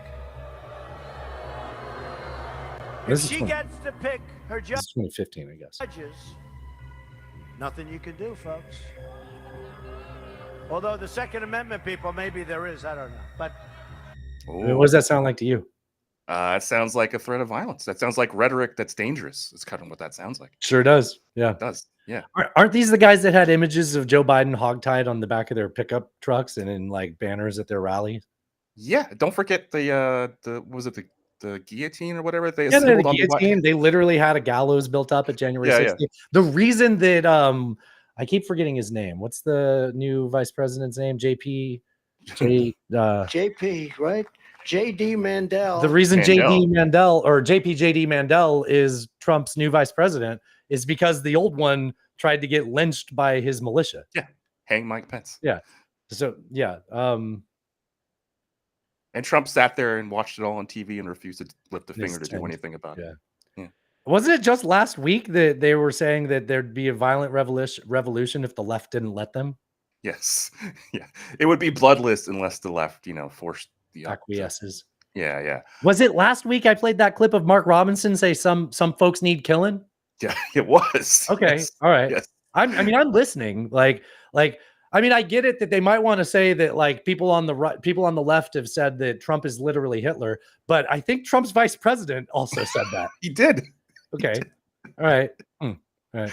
Yeah, weird. Yeah. Really weird. Mike Collins, Republican. I don't remember if he's a senator or a representative in the House, but Mike Collins said, quote, Joe Biden sent the orders. Is that even illegal anymore? No, really not. I have another. He's got question. immunity. I have a question. Okay. Is fight violent rhetoric? One would think. Okay. Because that was what he said after he got shot, and they were chanting it at the At RNC. the RNC yesterday. All right. So just turn down the rhetoric. Rhetoric? Like, how else do you describe someone who wants to fire all the federal employees that disagree with him and replace them with yes men so that he can do unconstitutional things like mass deportations and war with Mexico? Because that's what happens if you're talking about having the military deport illegals or go after the cartels. That's called war with Mexico. That is called that if you're using the military for that. So what else do you call firing all the people that disagree with you and replacing them with yes men? That sounds a lot like the end of the republic as we know it. I don't think that's rhetoric. It sounds very escalatory. Definitely. Yes. Yes. There's a reason that hasn't been tried before, because like if it made sense to do it outside of what is allowed constitutionally, and we build these people in, we have these bullshit bureaucrats there. I don't like them either. And I think it would be nice to see a process where we reduce the size of our federal government and the bureaucracy. But I don't think you do it in the way of being like, well, these people don't agree with me, and we've gone through this screening process and we have all these people ready to replace them with. That's not the way to do that. That's an Andrew Jackson way of doing it. Yeah. And the the country was changed after Andrew Jackson. It was a problem. These people don't have to be qualified. The only qualification necessary is I loyalty. applied for Project 2025. I know the questions. When people try to tell me that it's not a bull, it is like name a piece of literature that spoke to you. And like, I guess I could say Lord of the Flies, but I'm pretty sure they're looking for like Atlas Shrugged, right? Like, yeah. The Art of the Deal. Yeah. Yeah, exactly. Right. Like, by the way, it's so funny that Trump said he didn't know who the Heritage Foundation was. And obviously you played the clip last week where he clearly does. And then at the entrance to the RNC, there's a big welcome to the 2024 Republican Convention. And then there's a Heritage Foundation logo. Right? Yeah. Right, and JD Vance was like, he's one of their boys, Yeah. So he picked the one that, yeah. I actually disagree. I think that saying that there's no place for violent rhetoric, I think that political campaigns are filled with bad takes and mischaracterizations of the opponents. But when you've removed all the productive outlets and the parties are ignoring the calls from the citizens for change, I want to be clear. I don't want the violence. I don't want it. I want to be, I've thought about how I wanted to say this. Okay. That if politicians don't seem to understand that withholding change from people is going to have consequences, that's what I mean when I post that meme over the weekend that says make politicians afraid again. I don't want them dead. I don't like what happened. I don't think it'll be a bad thing for politicians to realize that there's consequences of this, though. And they can choose to dial back the rhetoric. Now, I don't know if we're going to get anything from it, but Trump did say that he tore up his speech and he's going to be much more unifying, and we'll see. You know, I did see his body language when he walked out to the RNC yesterday. He did, to me, he looked a little different, but probably not. Well, he hasn't been as like out front in your face as he usually is, especially after an event like this. I will say, bubble pucker, man. You know, I will say that his showman's instincts at that moment when that happened. I don't blame him for putting his fist in the air. I do blame him for trying to get his hat in his shoes. That seems weird. I don't either. Shoes? But what, did he like kick his shoes off when he did the speech, or did like that was weird? I don't know. I don't understand why. Does he have like slip-ons? I don't know. Okay. Maybe he's wearing slides, presidential slides, Trump compression socks and slides or something. Yeah. No, but the instincts for the circulation, compression socks. Yeah. The instincts for somebody who was just shot at like 30 seconds, 60 seconds prior, to tell his Secret Service people, stop, I need to do this for the camera. That's a thing, man. I mean, Biden ain't doing that. No, most people aren't doing that. Well, that's where he won. I mean, that's the photo of the year. Oh, maybe the decade. Maybe yeah. That was a New York Times photographer that got that shot. Yeah, he was standing right there. Yeah. And he didn't even know he had it. He was holding the camera. You talking about the over bullet? his head. Well, I'm talking about the iconic shot where he has his head up, or his hand up, his fist up, and he's got the blood on his face. Yeah. And all the Secret Service people around him. It's very that's going to be in history. Oh, books. forever. Yeah, absolutely. And rightfully so. Like, I'm not saying that anybody, but and he, if any politician didn't take advantage of that moment, they'd be a loser. Like, that's the right thing to do. But I know what your point was. I'm sorry, I didn't mean to contradict you. No, it definitely was politically the right thing to do. Astute. I just think most people wouldn't have that kind of well, because he looked like a toddler, like shrugging off all of them and being like, no, my shoes, my hat, get off me. It's like, dude, you should be concerned about there being a second shooter. Like, what if there was a second shooter, right? Like JFK. What if there was a second gunman and it's like, hey, they already got that one. You don't know that. The whole, like, we need to get you in the vehicle. Like, I mean, I will say the opposite of that is Uncle Teddy, not that Uncle Teddy, Teddy Roosevelt, who stood up there with a bullet in his chest and finished his speech. Like, and people tried to compare the two. I encouraged Bull Moose. I was like, your account, Bull Moose memes. I'm in a group chat with him, and I was like, dude, your account is named after Teddy. You need to make a meme right now comparing him to Bull Moose. He's like, I'm already on it. I'm like, good, tag me in that shit, dog. And I mean, I disagree with it, but I'm happy to take advantage of that clout because I think he makes hilarious memes.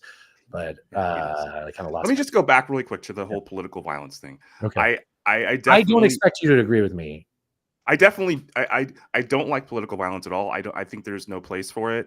I think as when we had the show with Cody, politics is the way we avoid violence in a country that's as disparate. Yeah, but when they ignore the people long enough, it's not surprising to me that there are outlets that other, that expressions come out in ways. It's just like anything else in life, right? If you do not allow that to be expressed, it will come out in some other form. And it tends to be weak-minded people with access to violence. I think about the Marquis de Lafayette and all the revolution that he dealt with, and his desire to sort of maintain order and prevent that was violence. His job was to maintain order in Paris. Even when there was, the monarchy was definitely not responding to the needs of the people and unwilling to sort of go in the direction the people were pushing them. Yeah. And the violence was people who were outraged and felt like there was they also weren't wrong. They were also starving. Well, and here's the other thing. Let me be really clear. When I talk about this violence, unlike the right, who says like all these people that stormed the Capitol, because I feel like anybody who thinks that everything on January 6th was normal that listens to this show and hears me say that, be like, well, what about January 6th? You know, those people should have the courage of their convictions and accept their jail terms. I think that when you commit violence because you're not being heard, you do so knowing there's consequences. Interesting. Yeah, I think that definitely the rhetoric in this country has been turned up for many years at this point, and we talk about it on the show all the time about the crazy culture wars, and it's really apparent if you're paying attention that sort of the discourse has just degenerated into this bullshit cesspool. And so what we try to do on this show is point that out, and point out people like Congressman Nice Guy, who actually Got a clip from him, or I did. I don't know. Can actually formulate thoughts and give you information that isn't biased, and sort of explain what's happening. And I think that's what I prefer. There is this foundation, I guess, called Braver Angels, which I've only become aware of recently. Or nature? No, it's just Braver Angels, but that is kind of where it's going.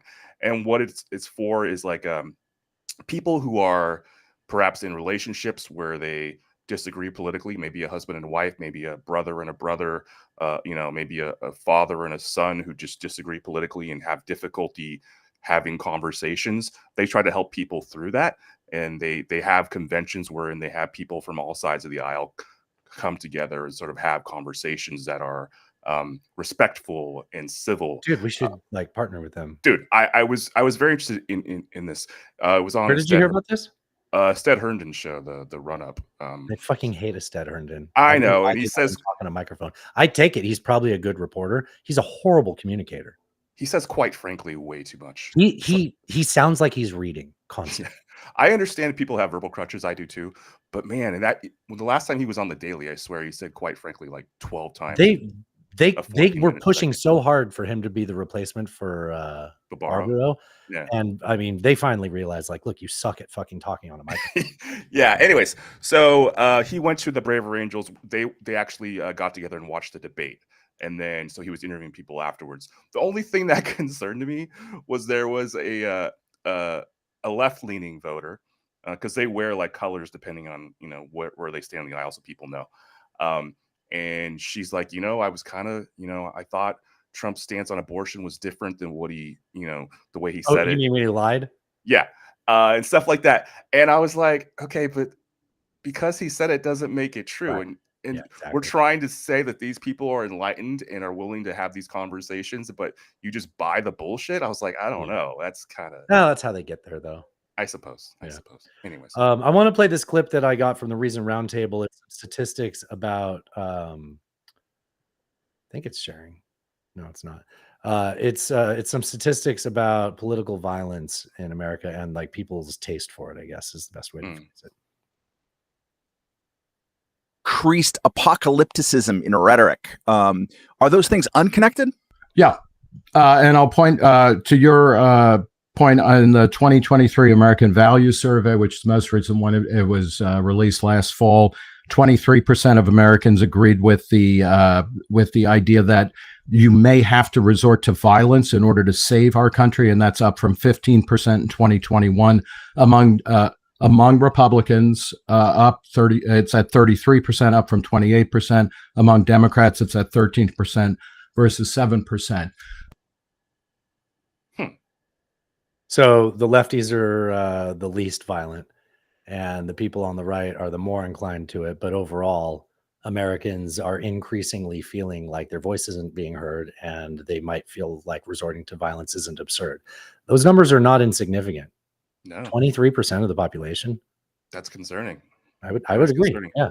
There is. That's what I'm talking about when I say make politicians afraid again. I'm not saying go out and kill people. Yeah, I understand. There is certainly a growing level of frustration. But they should feel like that is in the cards if they don't listen to the people that are voting. I understand. Okay. All right. No, I cut you off.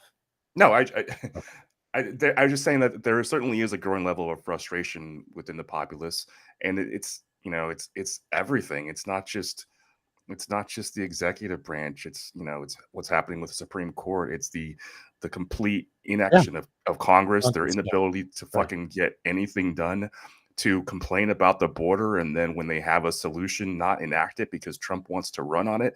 This is all, it just stacks up and up and up, and people are like, what the fuck? Why do I even bother? Imagine if you're emotionally unstable and you feel that way. Well, especially if you're struggling to fucking feed your family and pay your rent, and you don't have time for this bullshit, and then you see what's happening. Like, if you take the 5 minutes out of your day that you actually have time to pay attention to politics in this country, and fuck, man. Someone's either saying something you hate or something you love. You're either going to love what they say or hate them, right? Like, yeah, or just pissing you off because of of their inactivity, or the opposite, right? you Like, got 5 minutes and you open up libs of TikTok. You're like, well, fuck this, exactly, right? Yeah, exactly. Yeah. One thing that I thought was pretty interesting, like when you step back and look at the events of the weekend, especially in the context of how the news flowed out, there was a lot of misinformation from all sides, including the independent sources. So like CNN was like, he fell really hard at first. Like they were like, the president might have fell really hard, and that's all that happened, right? People were like, it was a piece of glass, it was shrapnel, he's faking it. We'll get to the conspiracies. We are almost to conspiracies. Even like the independents, my old roommate Clint spread the rumor that if he went to the UFC that night, like he was planning on, he just wrapped up and I was like, fuck, man, what is this world where my old roommate is like spreading major theories? People said that at first there was a story going around that it was a Chinese national. Oh, wow. I hadn't heard that one. Imagined that. Oof. Yeah. That would makes not a trade war look tame, right? Right. And then, so back to reality though, people are like, you missed. He did, but he did get him. Like he did get him in the ear. Like technically, not missed. But let's frame this properly. Everybody that's saying that, they hadn't yet searched his house when they were saying that. And they were going to look really stupid when they go into this guy's room and it's just wall-to-wall drawings of ears all over the place. I don't remember where I saw that first, but there was a meme with that. And that made me laugh. Like, this guy really hates ears. It's like in The Jerk. Remember when the guy's trying to let's reference a 60-year-old movie. Right. In the movie The Jerk, Steve Martin's working at the gas station and Sniper's trying to take him out, or Mr. Harkoonian, I don't remember. And he keeps hitting the oil cans that are there. And he's like, he hates these oil cans. The Jerk's a great movie. That was my grandpa's favorite movie. I fucking love that movie. That's hilarious. Gee, Mr. Harkoonian, the new phone books are here. Yeah, but like you were saying, modern American politics, especially presidential politics, is driven by chronically undecided and uninformed, which are susceptible to bullshit, right? Yeah. Yeah. Let's get into some of the dumb conspiracies. Okay. So one of the conspiracies I saw going around, I don't know if this is the one you were hinting at earlier, was that the head of the Secret Service is a woman, so DEI hire, and that she was encouraged to be hired by Jill Biden. So it's all Jill Biden's fault. It's like just, oh my God, I'm fucking shocked. You're telling me that the head of the government, the president, had something to do with the hiring decisions to staff his agencies? Wild. Like, that's quite let's the just conspiracy. use our brains collectively so that we have like 120 IQ. If it wasn't Biden that hired this person, it was Trump. Right. So what the fuck are you saying? And it's just these stupid IQs where they're stupid IQs. It's these Room stupid temperature. conspiracies where people don't actually connect the dot. They go A, B, so, say C. I can't say it because it won't make sense, but fill it in with your favorite version, right? Right. Yes. So they go, Jill Biden recommended this person get hired. All right. Am I supposed to spread the rest of the words here? Like, right. Fucking room temp IQs, It's ridiculous. Actually, so I saw a conspiracy theory that there's a woman which is behind the president and to the right. Dog, you see those women running around like a Benny Hill video where she's like trying to holster her weapon and putting it against her badge a bunch of times. I almost said badge. She's like, so her badge is next to her holster, which is next to her badge. And she's just like, keeps rubbing her gun against her badge. And I'm like, you're going to fucking drop that thing. And then they're like, do we go in the car? Do we stand outside of the car? Look, dude, I am not this person, but there wasn't a woman on that stage or in that detail that looked competent. Like they just didn't. It wasn't a great look. No, this was a also, person. When they crouched down and everybody else covered the president, it was like, okay, Right. okay. There was a person in the audience who was holding up a sign. She was behind the president as he's speaking, and you can kind of see her face because she has the sign here, but it's like sort of covering part of her. So she's holding the sign, and like right Is this before the one that people said? Okay. right before he gets shot, she kind of moves the sign, and then once he's shot, the sign disappears. You don't see anymore, and she has her phone up and she's filming. And there's people like fucking going nuts all around her, like diving out of the way, and she's just filming. And so the guy is like, clearly, like that was her. The And it's like shooter's- if you watch it in slow motion too, like if Right. you get 6 seconds to watch every 1 second, Right. like you can So see. No, she was so- just like, I think I should get a video, and that was in motion when this all took place, right? So the conspiracy theorist was like, well, clearly she was, in league Democratic with the shooter. Well, she signaled him when to shoot, and then everybody else is diving out of the Yeah, way. 'cause And the she's shooter filming. wouldn't have any idea when to shoot through Right. a scope. She needs that person there. By the way, he had 2 minutes on that roof, or nearly 2 minutes on that roof. Secret He Service brought his own ladder. They fucked up for sure. Secret Service fucked up big time. Well, okay, so let's be specific about that. Okay. Secret Service did fuck up, Yes. but local PD specifically fucked up. Also fucked up. Because they delegated the perimeters. That building was outside of the perimeter. And I think it's worth saying, why is a roof 150 feet away outside of the perimeter? 150 yards, but yes. Okay. 140 yards. 400 yards. So 140 yards for like 400, 400 feet. feet. Yeah. Why is something 400 feet away outside of the perimeter? Why is a Especially roof an elevated? Yeah. Yeah. That should definitely have been. But somebody local up there. PD fucked up. Like they so he had his own ladder. Did he pull the ladder up on the roof after him? I don't know that. Because like they had plenty of time to go. They were told minutes before, and at the time, police were inside that building. Like I don't know why. Yeah, and people in the crowd were telling them like, "Hey, by the way, there's a guy over there." Now it's rural Pennsylvania. I don't think the Democrats run the cops there. I'm just going to go. Sure, absolutely not. Absolutely. And not. there was that cop that got a boost up onto the roof, and when he got his head up above the roof, the gunman aimed his rifle at him, so he retreated.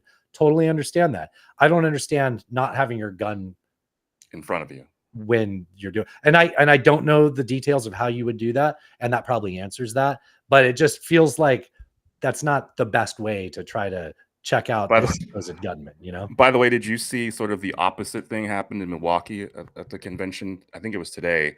No. Some bicycle cops about a mile from where the convention was Somebody asked if happening. they could pet the bicycle. No, there was I don't know. The details aren't entirely there. They kill yet. somebody? Yeah. Holding an umbrella? He was holding a knife. Oh, And he turned towards them, and they Why was he holding a knife? So he was being unknown. Yeah, I mean, likely at least it seems bad idea. Fucking like I'll go back to it. Room temp IQ. You should not be somewhere like that with a weapon. I would imagine there might have been some mental issues here, Yeah. which because a normal person wouldn't do that, right? Normal. Wow. Okay, maybe that was poor choice. of Please words. stop using privileged language. Right, but yeah, they shot and killed him. So So maybe he's that's- dead. Maybe that's the just other the end way of you the were laughing. Sorry. maybe that's the other end of the spectrum that you don't want. But there certainly is a happy medium. Yeah, somewhere. maybe there was a guy up on the roof 400 feet away with an umbrella or a telescope. Maybe he was using a telescope just so he could see, Sure. Yeah. They fucked up. They fucked up for sure. Yeah, and there will be, by the way, that will be investigated ad nauseum. We'll find it'll be out. investigated by Congress once the FBI is done investigating. It's already. By the way, friend of the show who's involved with their ex, who's clearly trying, their Russian ex, who's clearly trying to kill him. He's shared his shit on socials, so I'll save his name from the show. But he's shared his email, getting the email from his ex, being like, "I just need to let you know you're going to get what's coming to you." She's like a Russian national. She tried to get papers with him. They split up, and she's been trying to ruin his life ever since. He got that email on Friday from her, and he tried to reach out to, or Thursday, I don't know, Friday, I think. And he tried to reach out to the FBI because he has an FBI agent that's on the case. And he's like, oh, he's out of town for the weekend. And so now they're busy. And guess where he lives? Where? Milwaukee. Oh, wow. So now he's like, fuck, I can't. They're not even able to, like, they're on it, but I think they're a little distracted. They got other stuff to fry. Man, Yeah. I would stay away from windows and doorknobs, man. Like Novichok. Yep. Let's see. Republican. Oh, here's a guy. This is Republican Corey Mills on CNN. I think this is the day of. So did you see this clip? There was a lot of news footage, wall to wall. I'm not sure. Okay. So this guy, Corey Mills, who's a Republican representative in the House, he's on CNN. With our teams in Iraq. He is a U.S. Army sniper, former. Oh, okay. And okay. Afghanistan, etc. the amount of negligence, the amount of mistakes that was made here, I have a very difficult time not leaning myself towards this was intentional as opposed to fecklessness. But wait, talk to me about that. I actually heard you say this right the day after, which I wanted to ask you about. What do you mean intentional?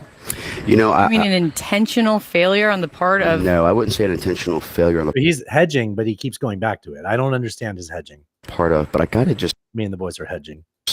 You know, I sit here and I scratch my head. You don't want to be the conspiracist. You don't want to be the person. I'm telling you, because that's what it's leaning towards. No, I know, and that's the issue, is that you walk this fine balance of, you're not trying to be a conspiracist, but you look at it and you go, how could this have gone so? But it's one thing if poorly? someone on the street says it. It's not. I mean, you, Corn Mills, member of Congress, former sniper, you saying it. I mean, it makes my eyebrows go up. What? When you say you're walking the line on this, intentional what? You know, it almost seems to me, and I think that an investigation is necessary at this point within Congress, not just the FBI, not just others. You know, I look back at it and I'm thinking, all right, for an individual, if you looked at the escalations and how they are trying to approach him, let's just say that it was like, okay, first we want to censor and silence you, then we want to indict and imprison you. Now we're attempting to kill you and take you off the stage. Whoa. You, let's slow down. Please. I'm hearing two things from you. I don't want to jump ahead of things, but I'm also hearing you jumping ahead of things. Well, actually, I'm just looking at all the different operations. But we need to tone down the rhetoric on the left. I don't know who he is. I'm not a lefty, but you know what I mean. Yeah, that's interesting. I hadn't seen that clip before. Very interesting. Pretty wild, right? That is pretty wild. So, okay. And then, so what are some of the facts we know about the shooter, right? 20-year-old, lonely. Apparently, so far they haven't found anything like social media post wise, or which is suspicious. Like, yeah, you know what? I guess there are 20-year-olds that don't have social media, especially if they're bullied and picked on, and they don't feel like, you know what? If you don't have real social life, you're not going to have an online social life. But it's understandable, I suppose. Like, yeah. This was going to be his first presidential election that he could vote in. Well, that's what we're talking about. Registered as a Republican. Yes, registered as a Republican. Donated to Act Blue after January 6th. So if you don't pay attention to details, what you've heard is he's a registered Republican, but we don't know if he's a real Republican because he donated to Democrats. He didn't donate to Democrats. He donated to a political action committee that funds Democratic candidates, and he did so after January 6th. Which could be something that a libertarian would do that was tired. My understanding is his dad's a libertarian. So I hadn't heard that. I know the gun came from his dad. Raised by a libertarian. Yeah. And he's registered as a Republican because you only get two fucking choices and you want to vote in primaries, right? Yeah. Republicans have done everything they can to paint this guy as a lefty. But everything points him to being like a centrist at worst in their eyes. And most likely a Republican who didn't like Trump. Now, this is, this kind of reminds me of how after Oswald shot Kennedy, yeah, I believe that's what happened. I think there's other things going on, but I think Oswald shot Kennedy. Yeah. They were like, well, it's all this right-wing rhetoric in the South and in Texas that got Kennedy assassinated. Oh, wait, Oswald, a communist. Oh, that's weird. Like, how could a Republican do this? How could a communist kill Kennedy? Like, yeah, there's lanes that aren't obvious, that aren't just the main two lanes. There's certainly other lanes you can be in. By all accounts. Yeah, by all accounts. I shouldn't be attracting us to this. Never mind. Yeah, by all accounts, just a 20-year-old dude who was kind of lonely. And yeah, he got the gun from his father. Unclear, at least last reporting I heard, whether or not he just took it or if he asked for it or whatever. But he apparently liked shooting. He was a good shot. And for whatever reason, that morning went and bought a ladder and went and climbed up on a roof and shot the president in the ear. Wild, some guy can just carry a ladder and a gun around at a fucking. It is 400 feet from the president speaking. Yeah. It's and we may never know the motives. It's just possible. I have a theory. Okay. So what you talked about, everybody that's interviewed him talked about it being a loner and bullied, right? Yes. And he clearly, based on his donations, donated against Trump's version of conservatism. Yeah. It appears. By the way, it was like one donation. I think it was $15. $15. Yeah. I can't explain it, but I donated to Mitt Romney's campaign at some point where I'm on his Christmas card. There was list. a moment. Yeah. It was probably somebody he was campaigning against that I thought was too much of a culture warrior. And I briefly had a last judgment. And Right. But this kid was bullied. Sounds like he hates bullies. How would you describe Donald Trump? Yeah. Bully in chief. So, if there is no other plausible scenario, to me, that's the leading most likely. He didn't like the way that all of the bullies that picked on him maybe were, fans of the bully in chief. That's now, a but plausible. Let's talk about left-wing rhetoric, right? Right. That's certainly a plausible explanation. Absolutely. This is I have a preview. So how Trump does all his videos in advance and they like do multiple takes. One of the takes for the videos that he's going to do at the RNC convention was leaked and somebody sent it to us. Here it is. The attempt on my life has left me scarred and deformed. But I assure you, my resolve has never been stronger. It's the prequels. Nobody likes Star Wars prequels, although they are pretty good. When are we going to play Cody's clip? Because it feels like I thought we were going to play it in Culture Wars. Okay, all right, I think that's fine. I actually don't know where it is. I thought it was going to be in the. Should we play it now? I think we. I feel like it's organically fits here. Yeah. Okay, let me find it. Can you pad for me? Yeah, sure. So Cody of Foxhole, who's been on the show a few times, former U.S. Why did you send me a picture of a man with a dog that looks just like him? Because it was weird. I didn't understand what was happening. It was just before we were doing the show, I saw it on the television. I have no frame of reference. There's a man and a bulldog, and they both look like each other, and they're that's on the stage at the RNC convention. Yes. I have no idea what that was about because I had it muted, but it just seemed odd to me. Wow. Yeah. So Cody of Foxhole, former U.S. Army, Pathfinder, comes from a military family. Has a background in intel and has, I think in this video that he posted, has a really, I would say, insightful and like a take that I didn't see anywhere else. Yeah, this is why you come to Untaken, because we're friends with cool people that say shit like this. I'm ready to play it. Okay, go ahead. On the attempted assassination of Donald Trump and the shooter, Thomas Crook, a lot of people overnight became counter snipers, professional assassins, personal security detail professionals overnight, and then they became intel analysts, and the whole world is filled with videos. I could have made this full of clickbait and images and VFX, but I didn't want to because this is kind of a personal investment for me in the sense that I've always thought that lone wolf terrorists in America are the biggest threat, especially lonely young men.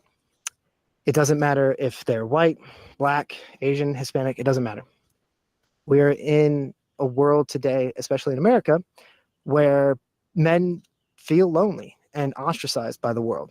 There's a place for everybody, except for young military-age males like Thomas Crook, who just so happen to be smart and like shooting, and the whole world doesn't know what to do with them. It's not like they can join the military. The military is having huge problems and an identity crisis as it's lost 2 wars. And then there's all of the new medical requirements where if you have so much as had as one medical problem, it will be in your medical file and you can't join anymore. You can't lie in the old days like we used to. So where does somebody like Thomas Crook go? And the bottom line of this whole video and this whole event isn't that it's a Republican or that it's a Democrat or that it's a pro-gun, anti-gun, pro-Trump, whatever. As the evidence keeps coming out and law enforcement keeps finding nothing from Thomas Crook, it's clear to me what the problem is. He didn't have any friends. He was bullied. He was pushed to his limit, and he decided to kill himself. So the thought I'd like to leave with you today is, what are you doing for the men in your life? Your sons, your dad, your uncles, your grandfather. Because on the same day that President Trump was almost killed, Evan Wright, the writer of Generation Kill, killed himself. He was, in every sense of the word, a GWAT veteran in my mind, even though he was a journalist. My co-host lost 2 of his Army friends this month, and another soldier at Fort Campbell killed himself. So in my life, this would be the 5th person that I'm aware of that has committed suicide or died by a gun. And a lot of people will sit there and say, like, oh, it's the guns that are the problem. It's just a tool. And so, once again, check on the guys in your life. They're not okay. Yeah, I just thought that was a brilliant take. Yeah. Yeah. I mean, no notes really. My thought halfway through that was that fits within my theory of absolutely that, you know. And what I really appreciate about it is it takes out all of the bullshit, the political vitriol, all of that, because that's just a dude, you know. That's just a dude. Well, we all are at the end of the day, Yeah. right? Like I said early on, if we could all just take mushrooms together, we'd be like, well, this is what I agree on. This is what I want. This is what I agree on with you. Like, you know, and unfortunately we put up a bunch of barriers, you know. That's the whole thing with mushrooms, is like it removes the veil temporarily. Sure. And we refuse to remove the veil and talk to each other and be concerned for the people around us, right? Absolutely. Yeah. There was some action. I know it's hard to believe it, from Congress. Well, before I say that, I actually it's kind of related to that too. So like, if that's the issue and it's, you know, lonely guys, people that are, who's the guy that wrote Bowling Alone? They did an interview with the New York Times recently. Again, it's in my feed. It's okay. But yeah, I mean, that guy's book is about like the loneliness crisis. Robert Putnam. Yeah. And that came out a while ago. Yes, yeah, but they did an interview with him in the New York Times, warned us about social isolation and its effect on democracy 25 years ago, and it's only gotten worse, right? Right. So, I mean, I think I have a simple recommendation for the Secret Service and the FBI. Do tell. They should just be on the lookout for angry single white men who love guns at the Republican events. Yeah, that's going to be a very I think it should be doable. There's women there. I mean, sure. You know, yeah. Definitely isolate, you know, half the crowd. Yeah. Sure. All right. Didn't get the pop I expected, but I understand this isn't exactly like a lively chat. Right. Okay, so Congress did take action on something. I know that's hard to imagine, but they did a thing? Yeah, here, get ready. Here's a news update about it. Following the attempted assassination of former President Donald Trump, Congress is taking action, announcing a new federal ban on all roofs. Especially the blue ones. Yeah. Oh no, the blue ones are special. That's on Congress isn't getting rid of the blue ones. Oh, okay. They keep the blue That's ones. something. Yeah, no, that's for their project. You know, The blue ones. They get rid of the gas stoves and the roofs, yes, but not yeah, the blue yeah, ones. of course, Okay. the gas stoves. Yeah. So going forward, it'll be interesting to see how Trump composes himself. I mean, it's hard to imagine getting through that moment. And I mean, like I'm saying, like I just stop. I mean, his first speech as president was American Carnage, right? Yeah. And he's talking about being, you know, your vindicator, your retribution. Like I would like to see that not said. He would almost be palatable to me if he, you know, Caligula turned bad after his brush with death. Maybe we could get go the other direction. He's a little bit of self-reflection. Oh my God. I mean, is this not the closest he's ever come to facing actual consequences? I'm not saying that that's how you see consequences, but every time he's ever been told he's going to have to see the consequences of something he's done, he's wiggled out of it. Case in point, the first half of this show so far. Right. Like, is this not the closest he's ever come to facing consequences? I would say so. Yeah, I would say so. I mean, it will be interesting. He said that he wants to, you know, like you said, he tore up his speech and he wants to be more of a unifying candidate. I don't know. I mean, we'll see. We'll see how long that lasts. I would certainly imagine that experiencing what he experienced would change you. I can't imagine any way it wouldn't. Although, would you like to see evidence that he doesn't seem to be that well, different? given his narcissistic tendencies, perhaps he is somewhat immune to that. But sure, yeah. Here's some. So this is footage that I was afraid was going to get taken down. I'm glad it hadn't been. Okay. RFK's son, RFK Jr.'s son, I think, or a family member, filmed this, and it got posted and then taken down. This is RFK. This is filmed off of a laptop. RFK taking a phone call from Donald Trump Right. seemingly being offered a position A in cabinet his position. campaign. Yeah. I agree with you, man. Something's wrong with that whole system. And, you know, and it's the doctors you find. Remember I said I want to do small doses. Small doses. When you feed a baby, Bobby, a vaccination that has like 38 different vaccines, and it looks like it's meant for a horse, not a 10-pound or 20-pound baby. It looks like you should be giving a horse this. And do you ever see the size of it, right? It's just massive. And then you see the baby all of a sudden starting to change radically. He's just doing all his classic bullshit. And then you see the baby start to change radically. Hey, believe me, I've seen it. I've been in the room. I've seen it too many times. And then you hear that it doesn't have an impact, right? But you and I talked about that a long time ago.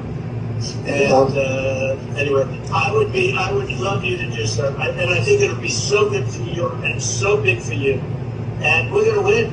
We're going to win. We're way ahead of the guy. Hear him just say, yeah. Yeah.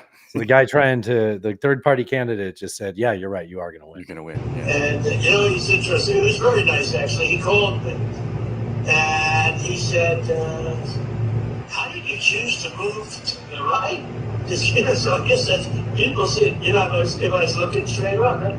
He said, I said, I was just showing a chart. I didn't have to tell him the chart was on all the people pouring into our country, right? But I just turned my head to show the chart. And something wrapped me. It felt like a giant, like the world's largest mosquito. And it was a bullet going around. What do they call that, an AR-15 or something? What do they call that, an AR-15 or something? Remember, now's a fine time to remind you, this is the person that said, ban the guns, deal with the legality later. Yeah. That was a big gun. That was a pretty big gun. He's just back to his bullshit. It was a big gun. It was an AR-15, they call it. It was the biggest gun. Right? I agree with you, man. Something's wrong with that whole. Yeah, that's it. Isn't that something? That is something. RFK wasn't talking all that much during that call. Kind of unclear what his take on the whole thing was. Hard to say, right? Yeah, I think this is another show where we're going to skip the Terrence Howard being a wackadoo. Okay, I'm fine with that. By the way, just breaking news, not really breaking news, but RFK. JD Vance. JD Mandel and Trump are sitting at the RNC next to each other somewhat awkwardly. They really don't look like they're quite sure how to. Yeah, they looked fine yesterday. That seems like wish casting to me. Okay, maybe. Well, I'm judging you on that. I apologize. I know. I heard you. I was thinking that's what the news told you. I'm sorry. Oh no. I was just watching the video and I was like, that seems a little awkward. You know what? And you weren't listening, so you were just reading the body language and saying it looks. Yes. You know what? I trust your opinion. I don't know why I said that. I apologize. Okay, fair. I have a natural reaction to not trusting what the news is presenting. Sure. So I heard it as you saying the news is saying that. No, they were just had them on camera. Yeah. I was over here doing things. I was loading the next clip. I have our wackadoo of the week. Okay. It says in Revelation, the false prophet will deceive with fire from the sky. So this guy is going to make. I think it's a compelling case that Elon Musk fits the category of the beast from Revelation. Oh, God. And so Elon Musk has this fake space program called SpaceX. And let me tell you, he ain't been past the firmament. No man has ever been past the firmament. He has not been in space. He has not put a rocket on Mars. He's not done anything he said he did. He's not a scientist. He's not a propulsion engineer. He don't make electric cars. He pays people to do it for him. He's one of the greatest scammers that humanity's ever seen. But I think he's actually a step further than just a con artist. I think he's evil embodied. And I can say that with confidence because, like I said, one piece of... Is that a Carrie Lake signature on the screen behind him? Yeah, Carrie Lake signed that locker behind him. Okay. Interesting. Okay. Is he in Arizona? I don't know. That just catches your eye when you see it. Yeah. Scripture, the false prophet will deceive with fire from the sky. But here's another piece of evidence is Elon Musk is inventing chips that go in people's brains. Right. It says in Revelation, the false prophet will deceive. I think it started over again.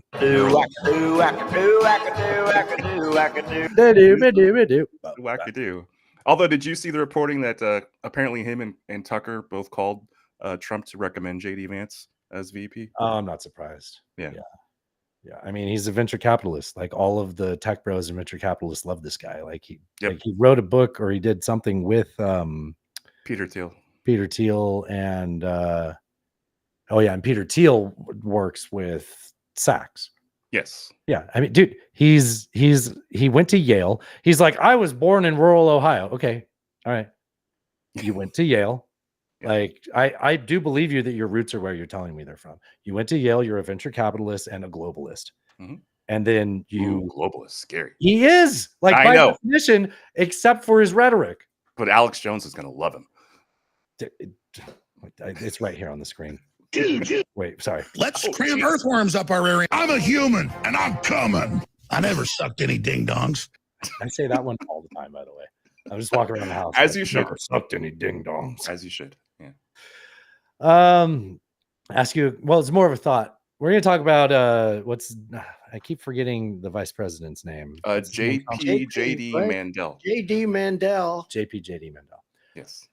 He if he wins, it might be a good idea to invest in private prisons before the stocks go crazy. Yeah, might be. Just saying. Might be. You can listen to Unusual Whales or None Taken, Yeah. All right, don't forget to play the music. Oh fuck. Okay, hold on then. Let's I'm not going to edit it. It's just my incompetence every fucking time. Might be a good time, Alan, to invest in private prisons. Might be. Private prisons.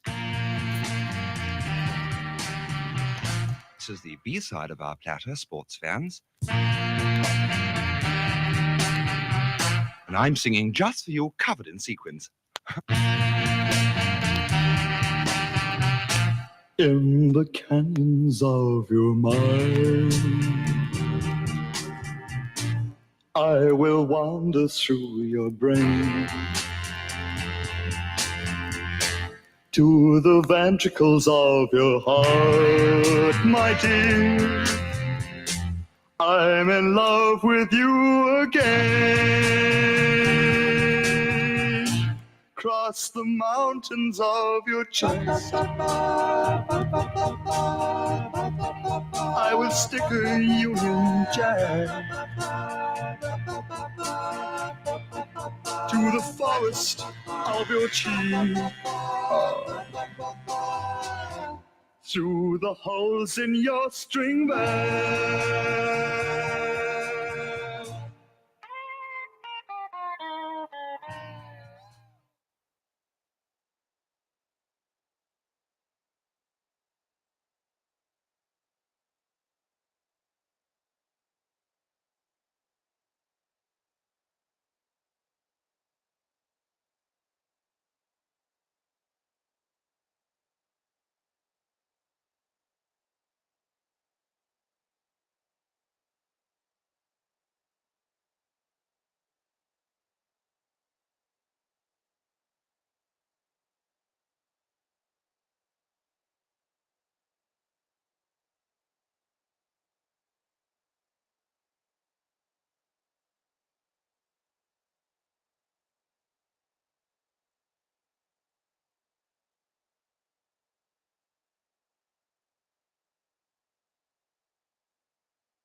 Looking at the text I just got from Joe Biden.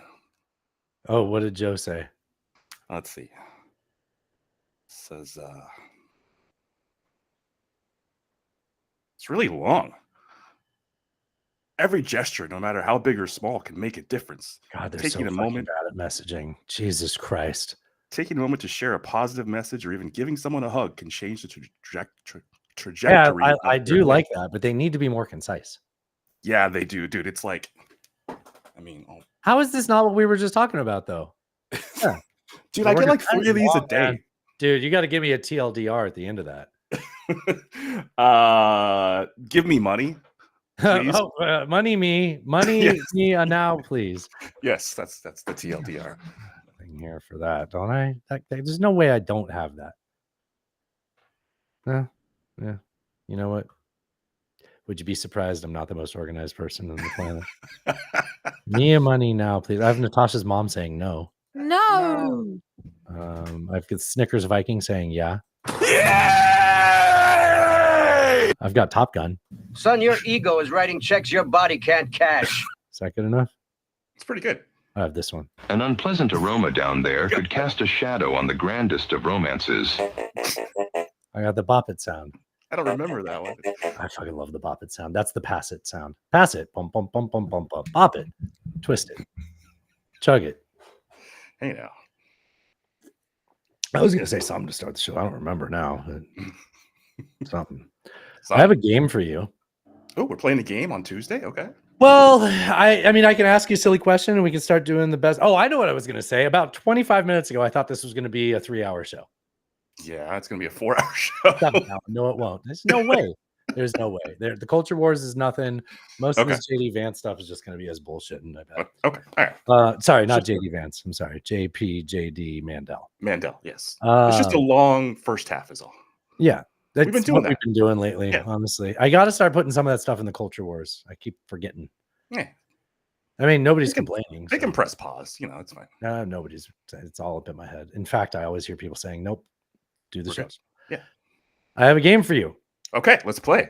So have you read Melania's response to what happened? Or you had to have seen that Melania had a response. Did you see that thing where the wife of the hero husband that saved his daughter by diving on her? She said that Biden called her. She didn't take the call. Yeah. She said because I saw he's a Trump. That's like, that sucks, man. That's kind of, yeah. That's like, I mean, I don't know, man. Also, I don't know what it's like to grieve like that too. So, but I mean, that does feel like, if that story is true, which I'm also, my bullshit detector is going off, but if that story is true, it's like, that's a symptom of what we're going through, right? Like, that's not a good sign of. It's not a good sign at all. Yeah. Yeah. No, when that's not the same thing as the football team not wanting to see the president, right?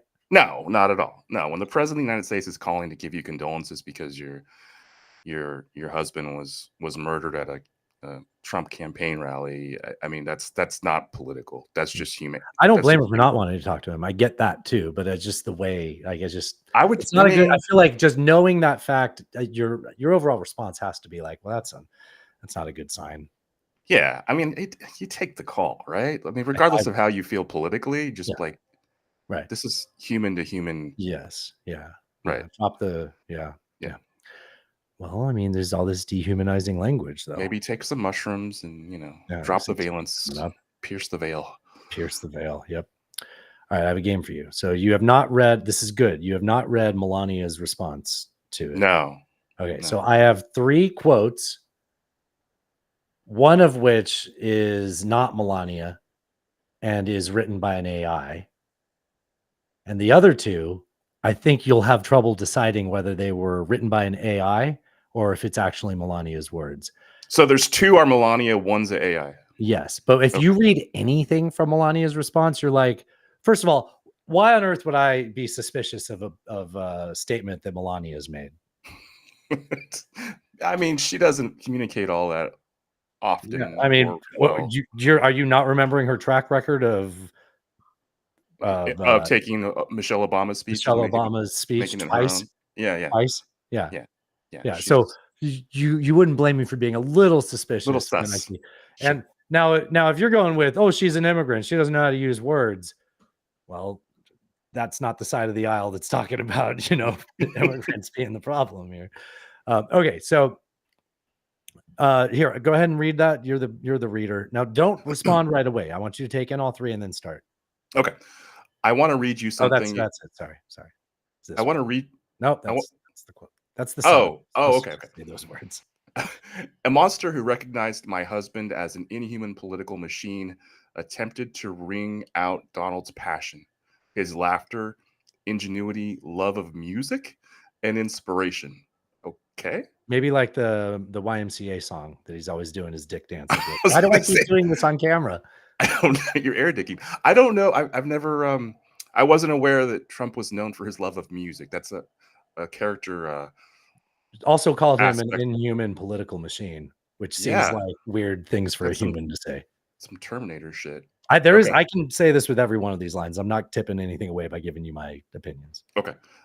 Political concepts are simple when compared to us, human beings.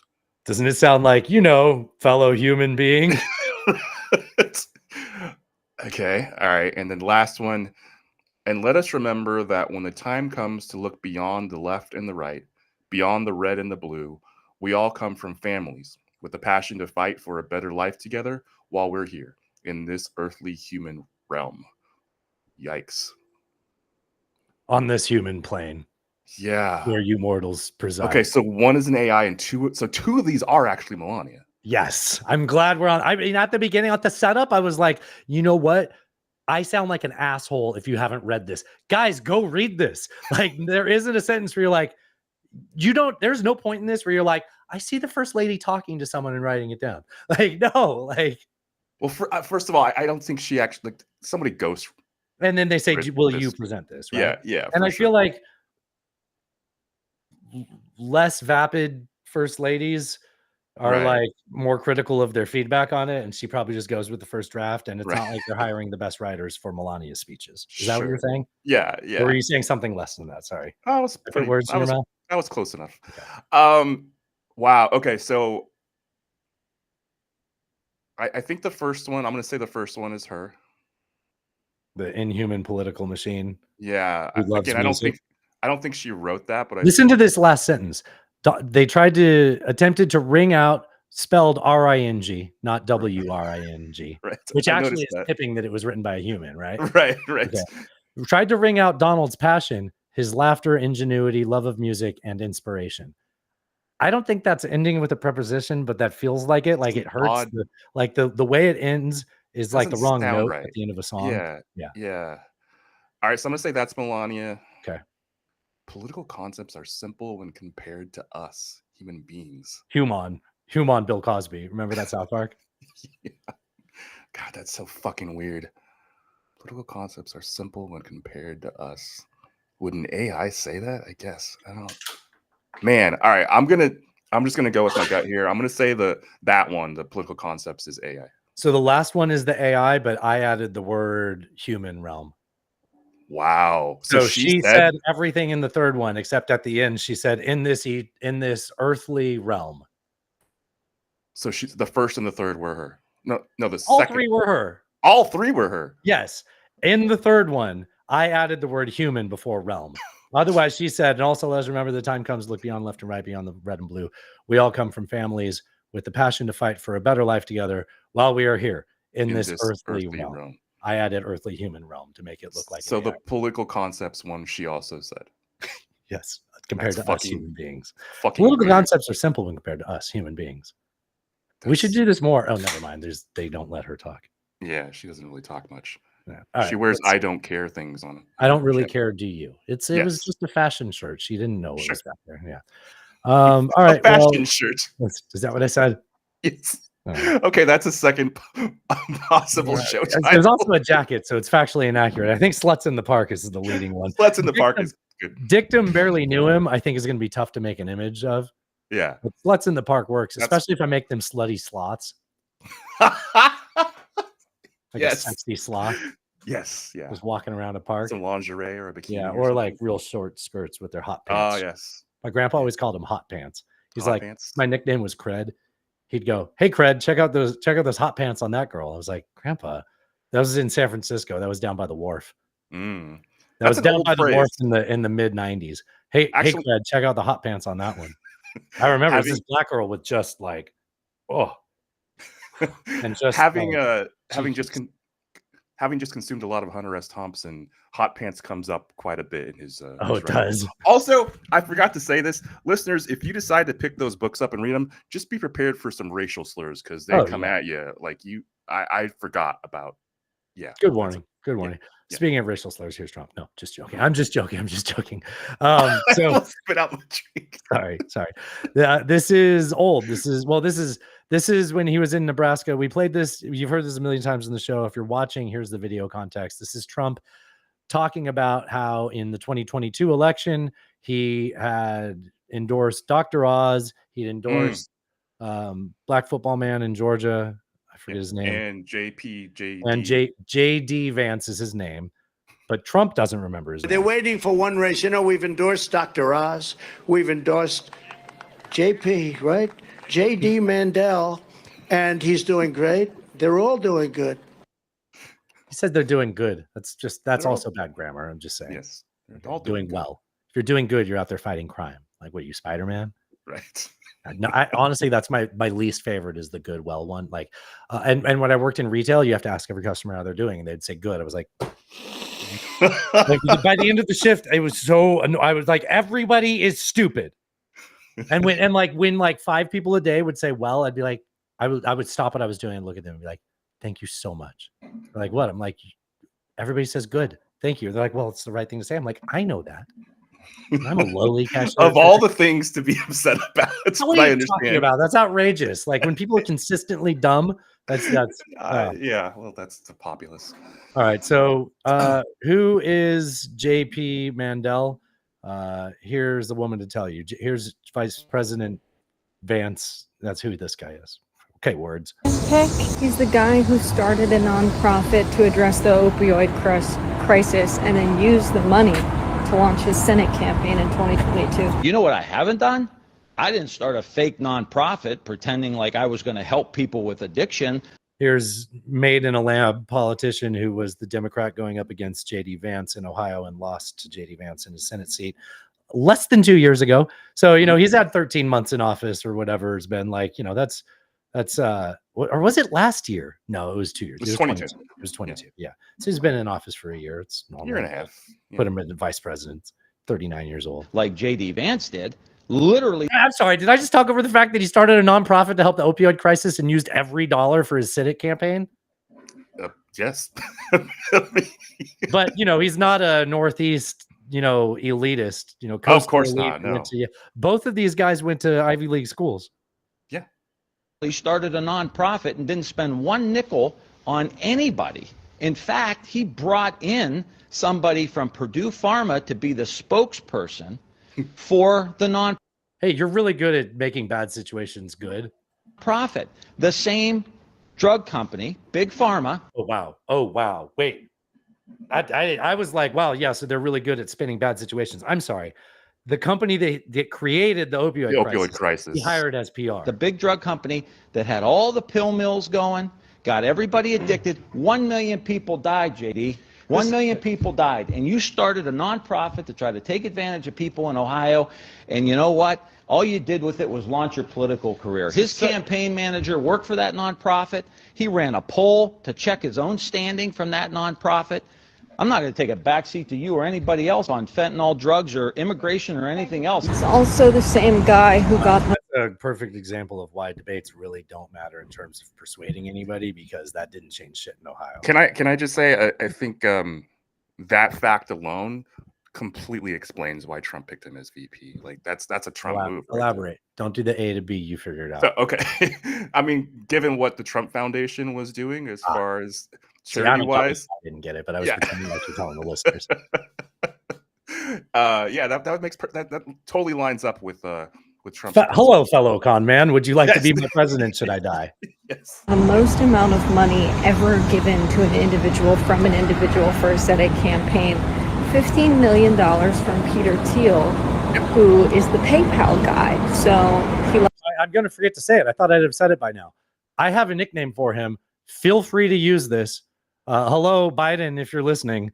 Hello, RFK, if you're listening. Oh, sorry. Hello, Kamala, if you're listening, right? Vice president on vice president. This is TED Talks Trump. He's just a TED Talks Trump. A little more polished speaker. Yeah. Yeah. I like it. I think JP Mandel TED Talks Trump is a good. Yeah. Loves big tech. Oh, I've got a third name for him. Oh, okay. So we got TED Talks Trump. We got JD Mandel. Actually, we got a fourth name because his real name is JD Vance, right? Right. Okay, I've got a fourth name for him. Do tell. James Donald Bowman. Bowman. Yeah. Okay. James Donald Bowman. Does that sound weird to you? Yeah, that sounds weird to me. That's his government name. Really? Go to his Wikipedia. That's The most frequent job title of his top donors was CEO. So he talks a lot about how he has a working class background, but this guy, even if he grew up working class, kind of sold them all out. This lady's just showing off she's in the South with all them cicadas in the background. Who's JD? All right, Alan, what do you got? James Donald Bowman, born August 2nd, 1980. What? 84. 84. Yeah, he's 39. Oh, you just remembered how old 39 yeah. is. Yes. Okay, man. It's all right. You're not in the death vending machine yet. You're fine, man. God What damn happens? Hey, dude, this is what happens if you're lucky, man. Coming from someone who's died before, like, I am Yeah. thrilled to be turning 42 this year. Fuck yeah. It's the best thing that's ever happened. Second best thing, marrying Natasha, but then that. There you go. Yeah, not being dead today is a fantastic thing. Yeah. Yeah. So yeah, this 39-year-old barely qualified age-wise to be president. And well, let's get into him a little bit more. I don't mean to shoot my wad too early. Gross, gross. Ew. Come. I know. Let me see. Hold on. Let me try, Alan. Hold on. Let me. I lost it. Oh no. Kind of split out. Come. There we go. Nicely done. This is a fun show sometimes. Way to recover. Yeah, sometimes you listen to DJs your whole life and just think like, God, that'd be fun to press those buttons and make people laugh. And if it's just you, that's good for me, man. Hell yeah. I honestly, I think that's what's connected. So many people are like, I love your banter with you two and Alan, with you and Alan. Like whatever we're doing together is fucking working. So if I lean on it too much, it's because one, it makes me happy to see you laugh, and apparently people like that. So, dude, it's a good fucking time. Yeah, People like a good fucking time. Every time when the show goes long, I'm like, well, I still wanted to keep talking. We're having fun. Yeah. All right. I've got so he would be the youngest vice president since Nixon, and I don't know where their ages are, which one would actually be the youngest, but I do have a first that he could be. While you Google the age thing, I want you to understand something. So this guy's a writer, right? He wrote Hillbilly Elegy. Yep, famously. Okay. A New York Times bestseller, right? Yes. So if he wins, we might have the first vice president that's admitted to fucking an inside-out latex glove stuffed between two sofas. That would be pretty cool, right? That would be pretty cool. I don't think anybody. Why inside out? So I saw Fritz posting that, and I was like, "Why inside out though?" And he's like, "Probably the powdery stuff." I'm like, "Oh, that makes sense." Oh, that would get the powdery stuff because it probably dries out the lube. Dries so up the inside out, so that you fuck the outside of it on the inside. Right? Yeah, because outside in makes more sense, but that's very specific to this application. Nixon was 40 when he became vice president. Well, he might be 39 when he's elected. Who knows? But we're not going to do the day by day. Yeah, we're not going to do the math. Yeah. You know, back when never mind. I'm just going to talk about baseball and like how Alex Rodriguez was the youngest player ever, and then the next people beat him by days. We're not doing that. I said I'm not doing that. So what was something I said months and months and months ago that Trump didn't want to have Rub My Tummy or Haley or any of these other people with multi-syllabic last names? Easy to say last name. Yes.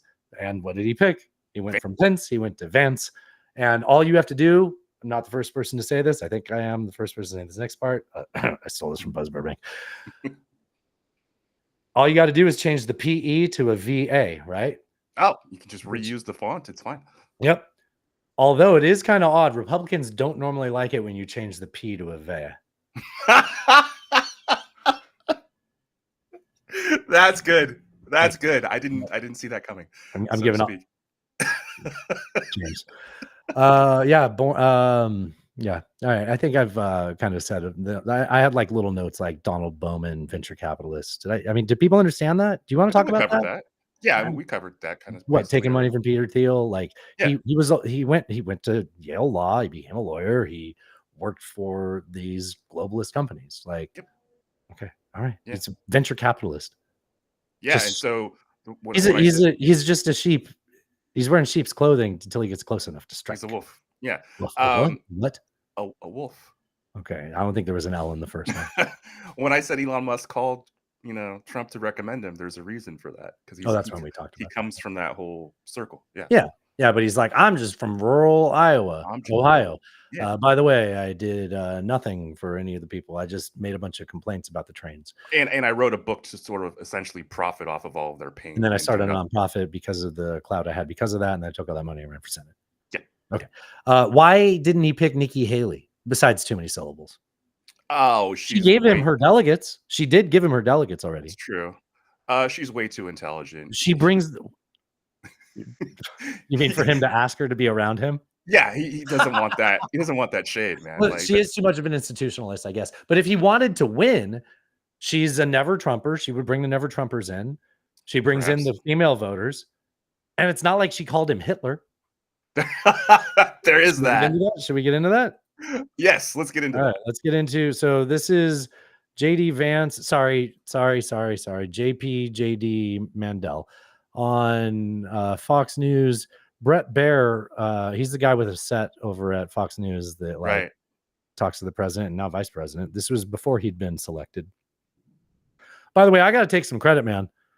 I posted that shit like 3 hours before. I'd been tipped off that his wiki had been scrubbed. So I posted a couple screenshots of the wiki scrubbings and the dates of the 13th and the 13th and the 12th.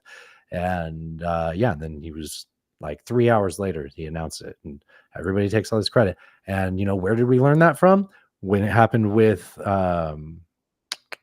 who's this lady? This president, Coconut Tree? Madame Kamala Harris. Coconut Tree Summer. Yeah, Kamala Harris. They scrubbed hers as well. Yeah. And you know who broke that story? Who? Emily Jacobs, friend of the show. Oh, shit. Yeah. I found a news article. I was like, Emily Jacobs, what the hell? Anyway. Talked to her for a while. Yeah. She's one of my favorites. Yeah, she's fun. I got JD Vance being grilled by Brett Baier on Fox News. Is an evolution, and I know you've been asked about this before, about past comments that you've made about Donald Trump. You've said, I'm a never Trump guy, never liked him, terrible candidate, idiot if you voted for him, might be America's Hitler, might be a cynical a-hole, cultural heroine, noxious and reprehensible. Those are things that the left is going to come after you, and they're probably going to be put in ads should you be chosen as the VP pick. How do you deal with them now? So he's going to talk, and he is so good at this. When I've talked about really him good on the show before he was vice president, I said he is a total master class at taking a hard question that points out a bad truth that he has to deal with, pivoting, redirecting, right? TED Talks Trump, right? Now, Baier counters it a little bit, but at some point as the journalist, you do need to let the person you've asked a question answer the question, and he acquiesces. But here. Yeah, well, I think the simple answer is you've got to respect the American people enough to just level with them. Look, lie. Did he just say level instead of lie? Yeah, perhaps I was meant to say lie. Wrong about Donald Trump. I didn't think he was going to be a good president, Brett. He was a great president, and it's one of the reasons why I'm working so hard to make sure he gets a second term. I think you should. When you're wrong about something, you should change your mind and be honest with people about that. He should never shave that beard. Have you seen how doughy he is in his TED Talks? No, I haven't. Oh man, if he doesn't have that, it's just like it's holding his chin together, kind of. Oh, thing. It's sad. Like what chin? Fact. And I actually think, again, whether this is running as his running mate or running and supporting him as a United States Senator, Brett, I think it actually presents a real opportunity to talk to the American people, because a lot of people didn't think Trump was going to be a good president. And a lot of he's not talking about any of the things that he was asked. He was just saying, like, I changed my mind, which I was going to reference a joke. Oh, that was in the show. People can change. People can change, right? People can change, yes. But that's so counter to the whole rhetoric caused people the dude to shoot Trump thing, right? Because it is, and he was one of the ones that said it, right? I actually don't have a clip from him. What did he say? He came out and said that the reason the guy shot him was because of Biden, because of his rhetoric and calling Trump a Nazi and a fascist, essentially, was what caused the shooter to do what he did. And given the fact that he had said the same thing about Trump a few years ago, it just completely invalidates that argument. Like, it doesn't. That's a good point. That is a good point. I think Mo said this in the group chat. He said, getting shot turned Trump into Mario after he grabs a star. Invincible. Yeah. Like he's been able to get all his charges dismissed. He picked up a vice president that he actually wants instead of actually picking a pragmatic choice, as I displayed earlier with just one example. I mean, in a sense, that's kind of a reason to vote Trump. Like if you vote Trump, you get the most anti-Trump candidate ever. He literally called him Hitler, you know? Right. But he does seem to have genuinely taken on MAGA stances. Hard to say genuinely. I don't believe him. And JD Vance in the same sentence, honestly. It's hard to say what in JD Vance. You mean JD Mandel? Right. Hard to say genuinely. January 6th, JD Vance. Just say Yes. JD Bowman. JD Bowman. It's hard to say that in general. Do you think he picked him because James Donald Bowman? Because he also has Donald is his middle name. It's like Donald Trump. Donald's my middle name. Perhaps. Sorry, that was dumb. He's only 5'7", Alan. Only 5'7". People are saying that's a problem. In his book, he said he grew up in Ohio and he was relatively tall. And so there was a meme saying he's 5'7" tall in Ohio. I saw it. It's very funny. So let's talk about some of the faults as him as I'm afraid that I'm falling into a media trap here. I think that people are going to shoot their wad on him. That's interesting choice of words. Let's let that soak in then. I think people are going to shoot their wad on him in the first week or so. He'll ride Superman that out. that hope. Yeah, he'll Superman that run around the sheets on his back. Yeah. That's what that means, right? Yes. Is that something white people make up? I don't know. It could be urban legend. That's what I always thought it meant, right? Yeah, that's what I thought it meant as well. Okay. I'm not going to Google that. People know what we're talking about. Yeah. Right? Yeah. So the audio is crap on this. The mic's blown out. I'll turn the volume down. It won't make a difference. Like the mic is blown out already.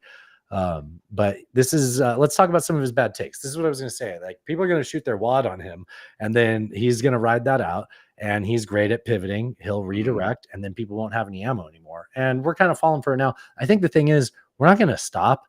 And I think it's going to be easy. Something tells me he's going to be a font of bad takes. Like he worked with the Lincoln Project guys. He worked with that Stewart something Stewart at the Lincoln Project. Yeah, when he was a never Trumper. Yes. Yeah. Like I mean, there's already text messages where he's like, yeah, I'll just change my stance on this because like essentially people are dumb and they'll vote for me. And so far he's been right about that. By the way, it won't matter. And you can tell them and they're like, well, I'm not dumb. I'm still voting for him. What? All right, so let's play some of his bad takes and we'll just keep talking about him because I don't think we're going to run out. Here's his take on no-fault divorce. I do get the logical argument about no-fault divorce causing a rip in society. I am sympathetic to well-framed arguments about that.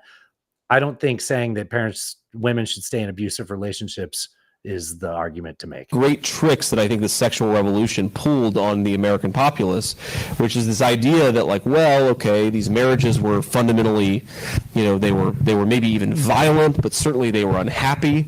And so getting rid of them and making it easier for people to shift spouses like they change their underwear, that's going to make people happier in the long term. So like the rhetoric in there, it's like nobody's doing that in that manner, right? Right. Like, and maybe it worked out for the moms and dads, though I'm skeptical, but it really didn't work out for the kids. It really didn't work out for the kids. So you're saying violent relationships. Yeah. The mom should stay in it, even if she's being beaten, as if this exists in some fantasy world. That's the problem with all of these people that make these principled stances on this, because like I said, before that clip, I am sympathetic to the argument about no-fault divorce and the effects it's had on society. The problem is you don't get to just pick and choose how you build that family that you're using as an example, where the dad hits the mom and the kid's just happy. Like, the kids are being abused. So you don't get to then say it was bad for the kids. Divorces tearing families apart has not helped. I don't understand why my dad didn't wait until my brothers were out of high school.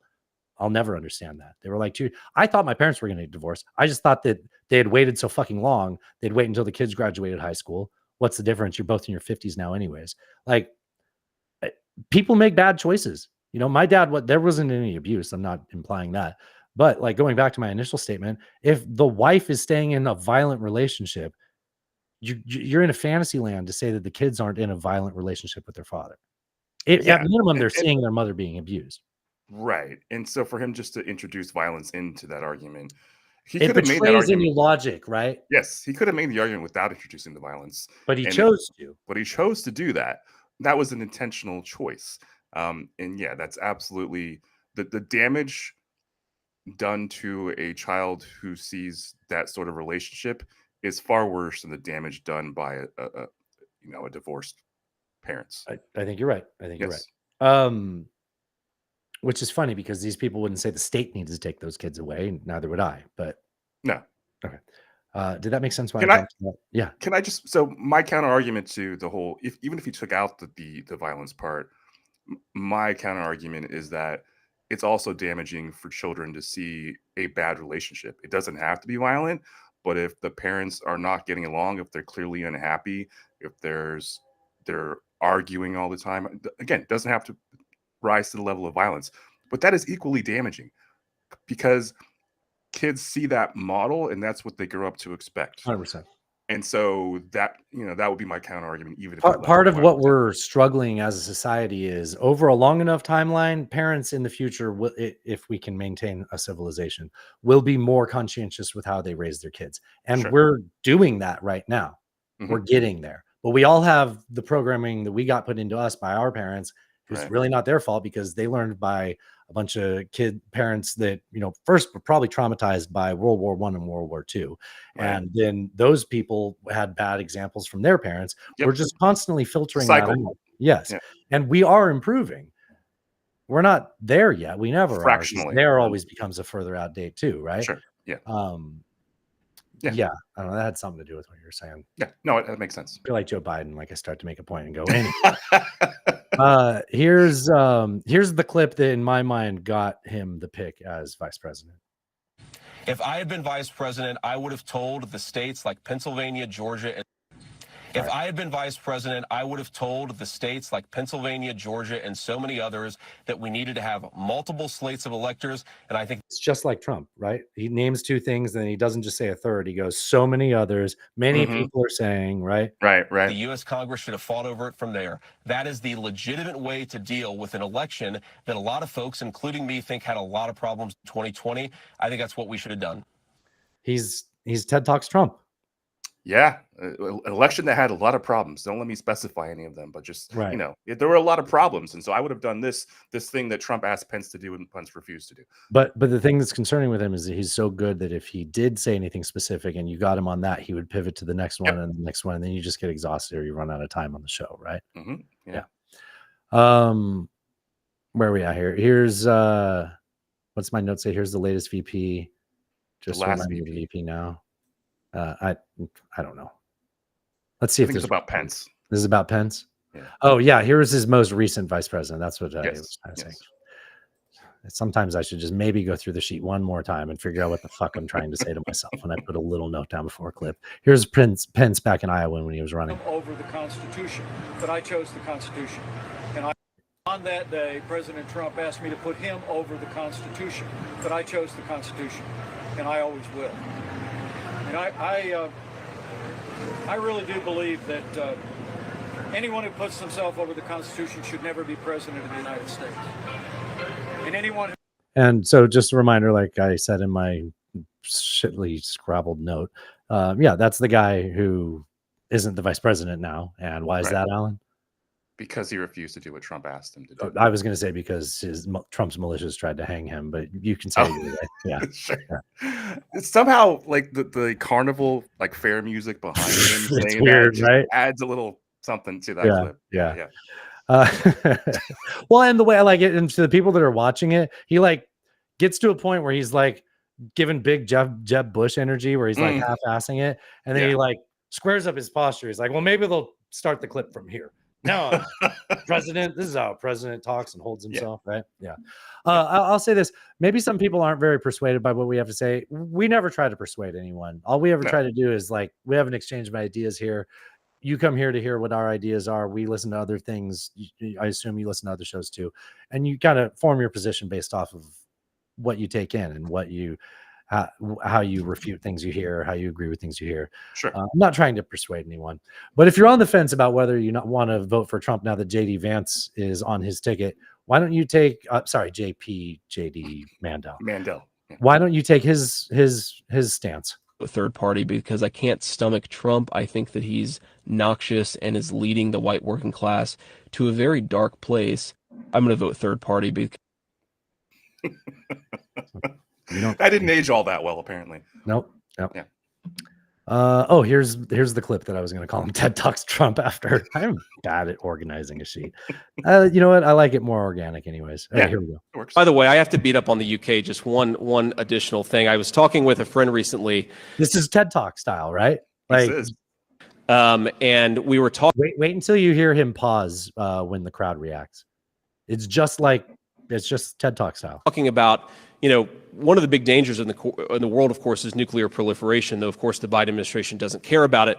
And I was talking about, what is the first truly Islamist country that will get a nuclear weapon? And we were like, maybe it's Iran, maybe Pakistan already kind of counts. 1998 happened. Yes, they have it. Yes. And then we sort of finally decided maybe it's actually the UK, since Labour just took over.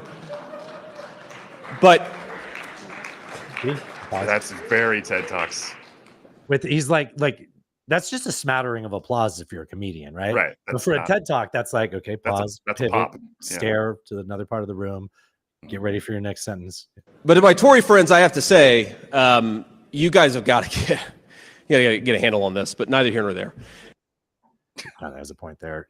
England's over. Like, we don't have a clip for that, and I don't really think now's the time to shoehorn it in, but of course I'll do it anyways. England's over. Like, they went from being, we talked about this, didn't we? They went, like, it's disaster like, that was what does Brexit. England bring to the international table now, other than the fact that they have London's still a financial hub, but except they took out their major financial center, which was Right. Russia. Right. Like, their financial hub was like, bring your Russian money here, we'll launder it. Like, pretty much. Yeah. Yes. Very much. Yes. Yeah. Yes, And now they're not a part of the EU, so they don't have any commerce.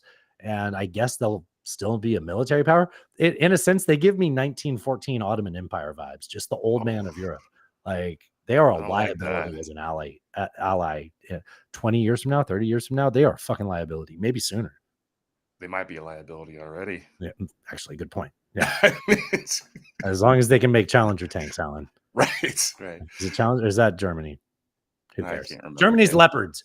Leopards, yes. Angry leopard. Okay, don't vote. It's TED Talks. Oh, well, we opened the show with the "Are You Racist" clip. Yes, we did that. I don't remember if I said it or not, and I made a note somewhere along here. I think that. Oh, I remember when I was saying he's like a wolf in sheep clothing. Yes, I was going to say it then. Do you trust him? No. Would you trust him? No. Like, why if would you were anybody Trump, trust would you him? trust him? Given his chameleon-like ability to just shift in political time seconds, his opinions or his viewpoints, no, you can't trust somebody like that. He has no convictions whatsoever. John Kerry got called a flip-flopper because, like, he often didn't vote because he didn't want to be on the record for Right. things. Like this is a true 180. Like, you couldn't do a bigger 180 faster, right? This is America's Hitler. Oh, I want to be his vice president. Like, I don't know. He strikes me as someone who will stab Trump in the back.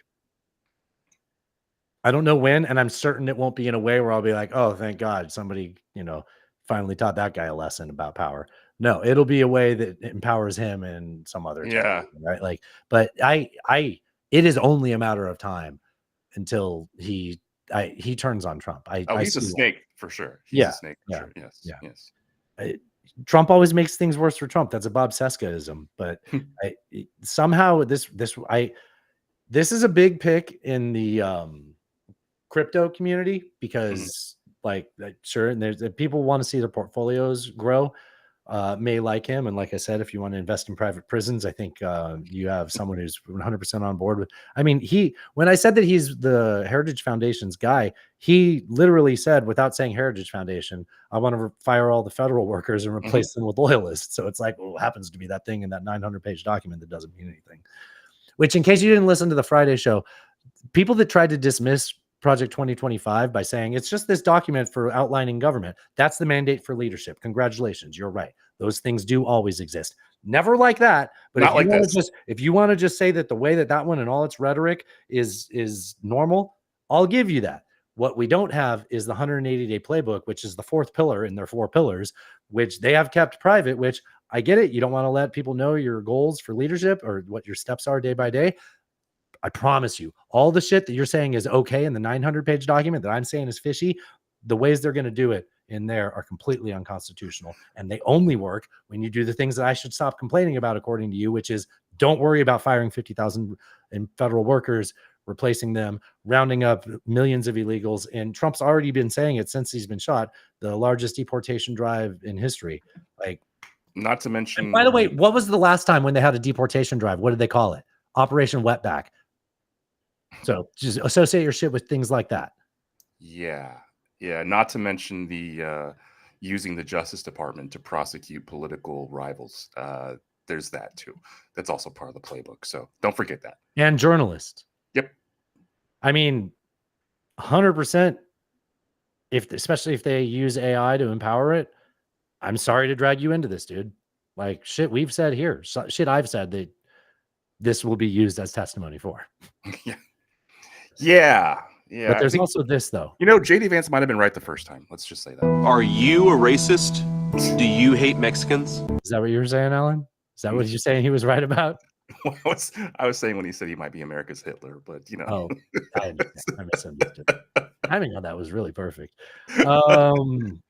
Natasha said, sometimes this time of year, this time in the election cycle, people don't want to hear Trump talk all day. And I think we've helped with that. We played a lot of clips of other right-wing politicians and done a lot more commentary.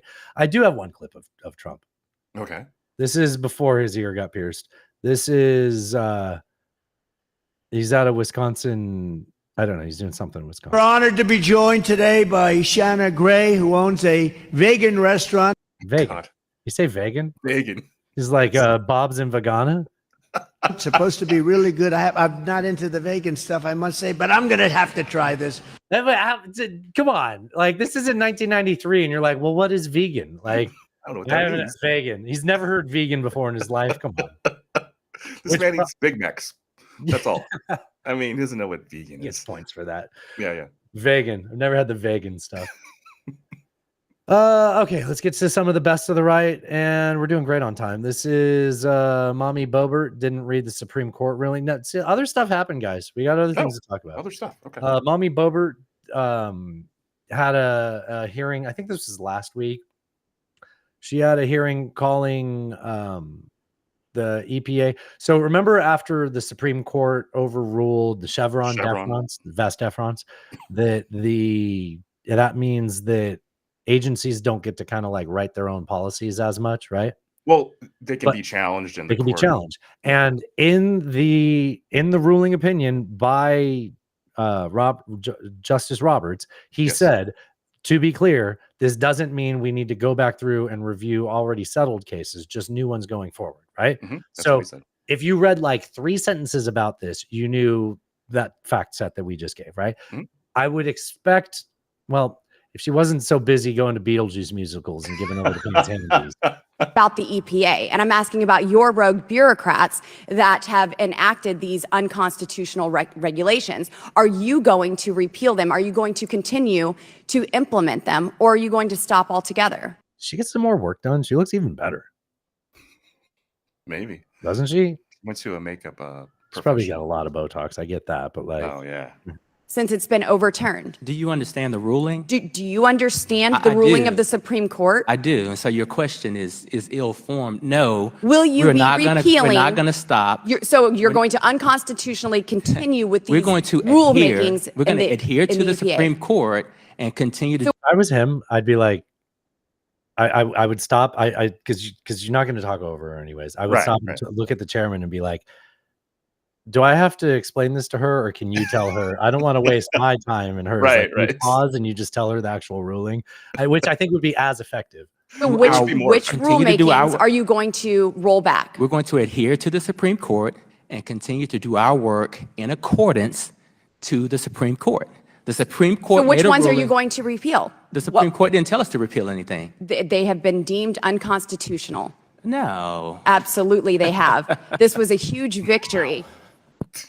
Mr. Regan, I don't want to spend too much time on this, But now this but guy I has to would waste just like his time where he could be saying something else to deal with an idiot that doesn't deserve to be crafting legislation. to clarify a few things for my colleague from Colorado. The Loper Bright ruling, as you know, said that the courts should not defer to agency rulemaking if a statute is ambiguous, and instead the courts get to determine whether or not what the statute means. Is that your understanding as well? Absolutely. Okay, so that would not require any regulations to be reversed or overturned, correct? Correct. I'm asking about the It's just so fucking dumb. Yeah, but This is what we deserve, right? Like, do you remember on Mike whole time. O'Mara? He always talks about that French chef that he met, and he's like, "Do you know why you Americans have such bad food? Because you allow it." I do remember. I think about that all the time with politics. Like, this is what we deserve. I mean, a majority of people in that district voted for her. So When that's- Survivor came out, I was like, this reality TV is going to be bad for us. And I was a kid, and what do I know? But like, I was like, this just seems like a formula for idiocracy. And here we are, you know. Here we are. Candace Owens saying that we were in the wrong in World War II. That can't. Oh, that seems like a okay strange take. On Twitter that Candace Owens is now trying to say, like, we were in the wrong in World War II.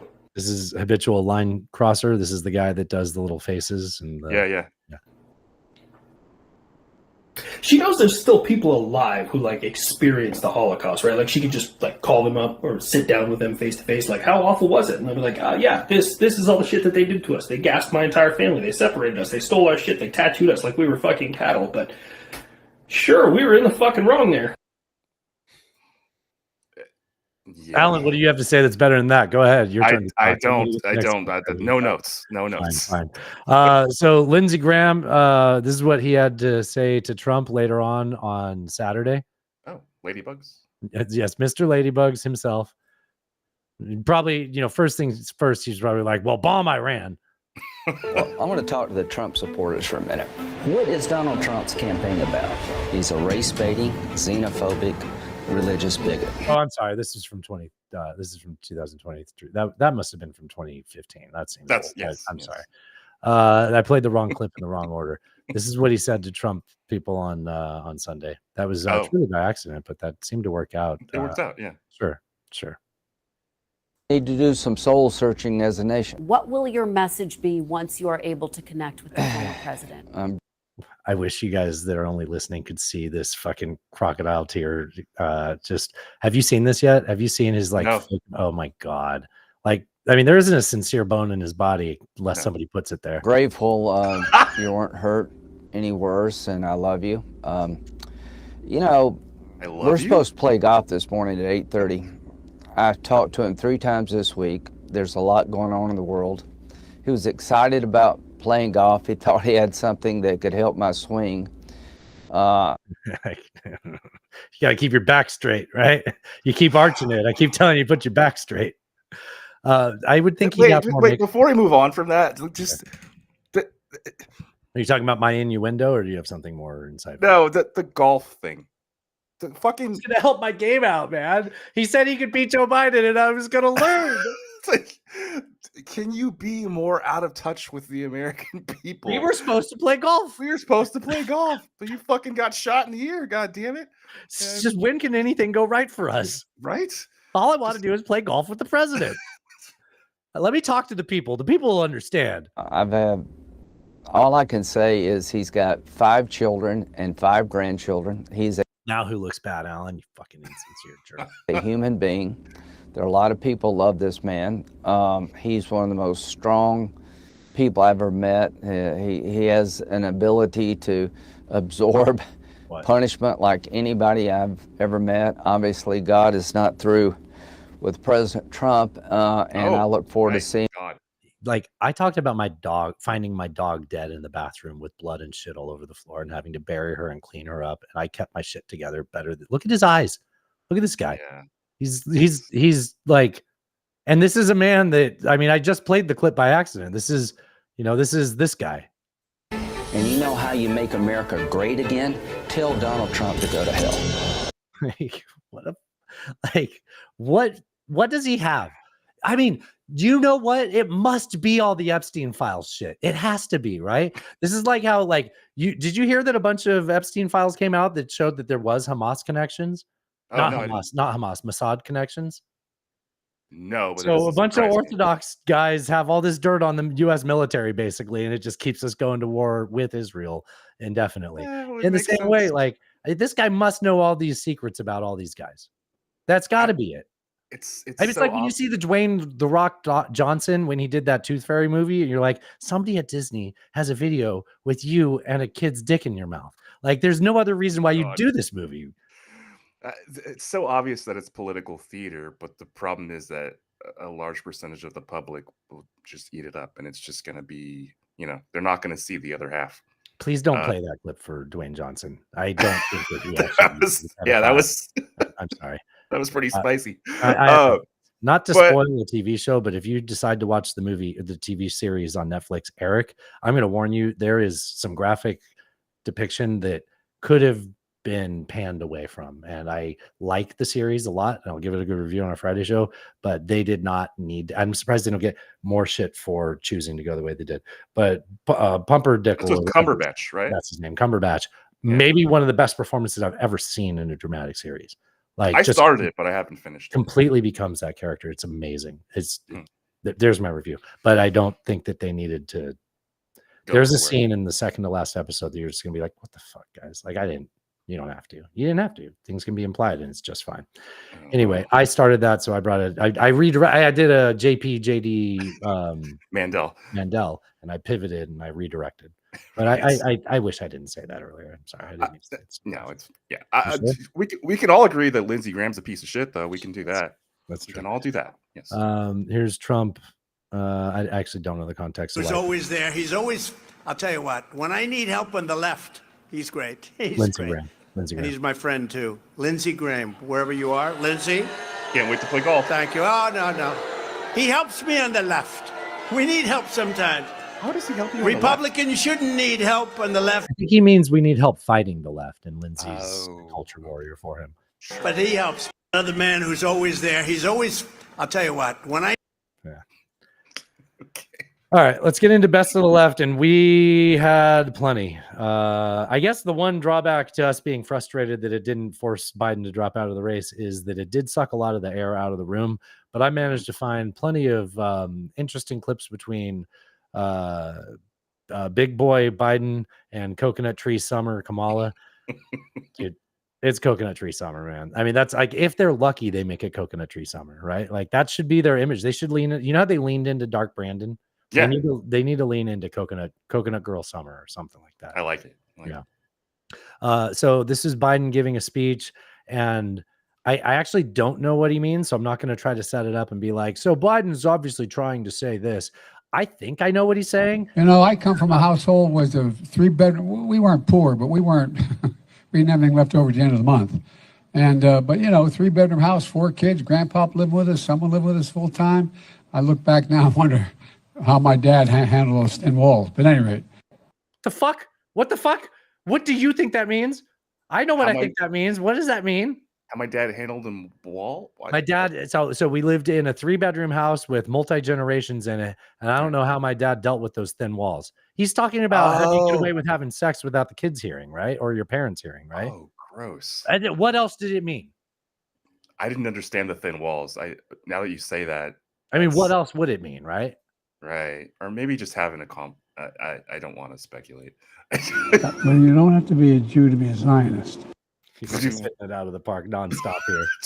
And the Zionist is about whether or not Israel is a safe haven for Jews because of their history of how they've been persecuted. Are you a Zionist? Yes. Great. Nailed it. Now you'll be able to make a lot out of it. I think some people don't know what a Zionist is. Do you know what a Zionist is? I just ask questions, I don't answer. By the way, I'm the guy that did more for the Palestinian community than anybody. I'm the guy that opened up all the assets.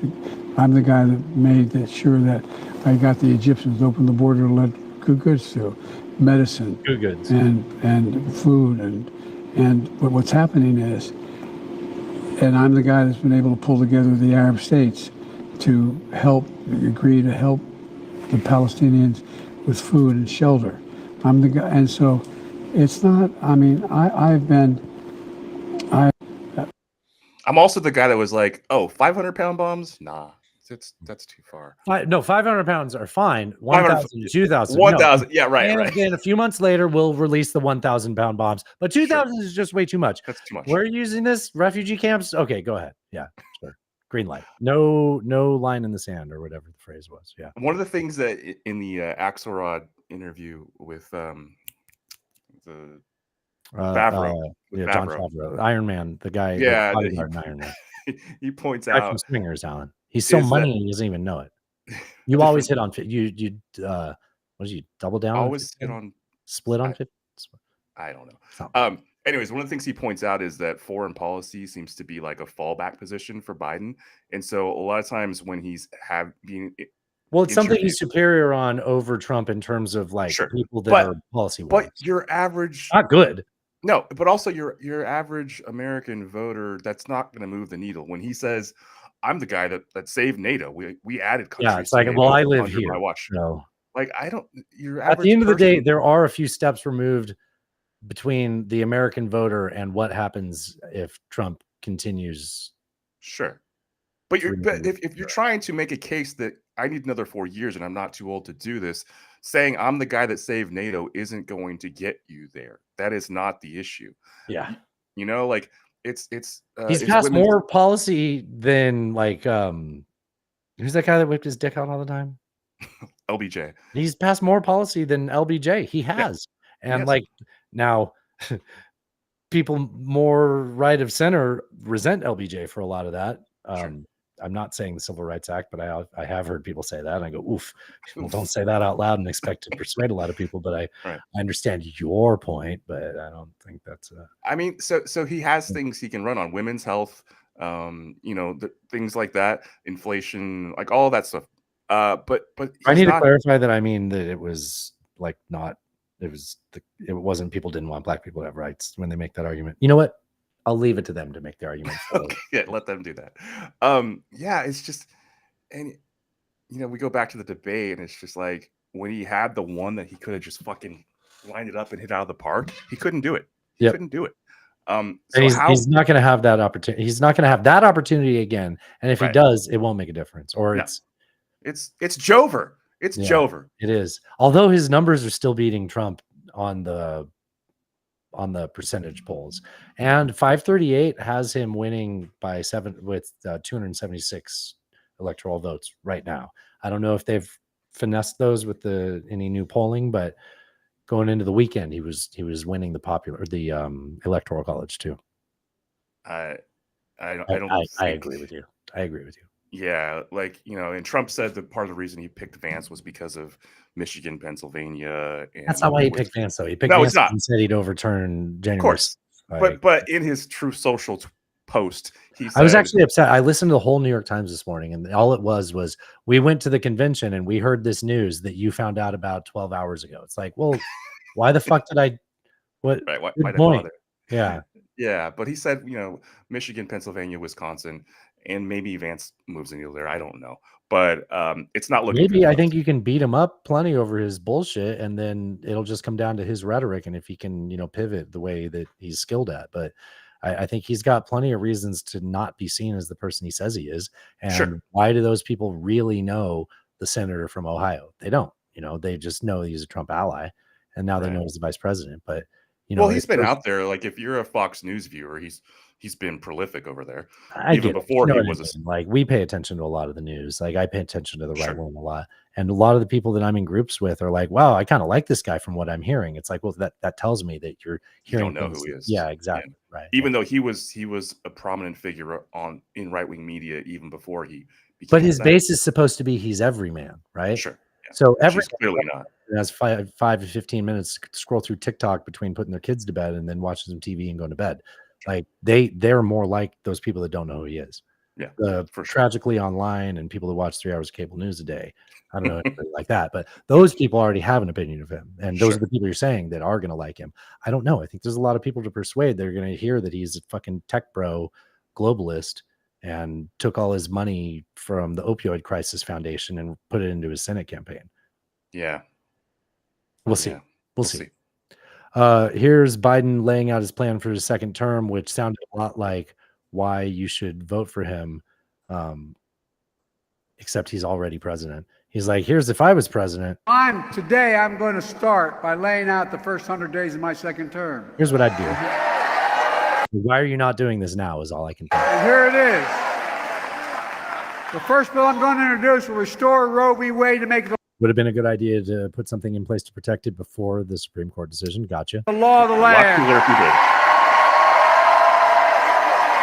These lemons out there. I will sign the John Lewis Voting Rights Act and the Freedom to Vote Act. Why are you not doing that now? What are you promising? Like I would, but if I were president. We're not only going to stop Trump and the MAGA Republicans from cutting Social Security and Medicare, we'll expand and strengthen Social Security and Medicare. Which both of them are doing. It's in the Republican platform that they will not do anything to end Social Security and Medicare, which you will face reality anyways when those trust funds become insolvent. You need to do something about it. You don't get to just say, we're not going to end these. You have to say, here's what we'll do to sustain this. To fund it, yeah.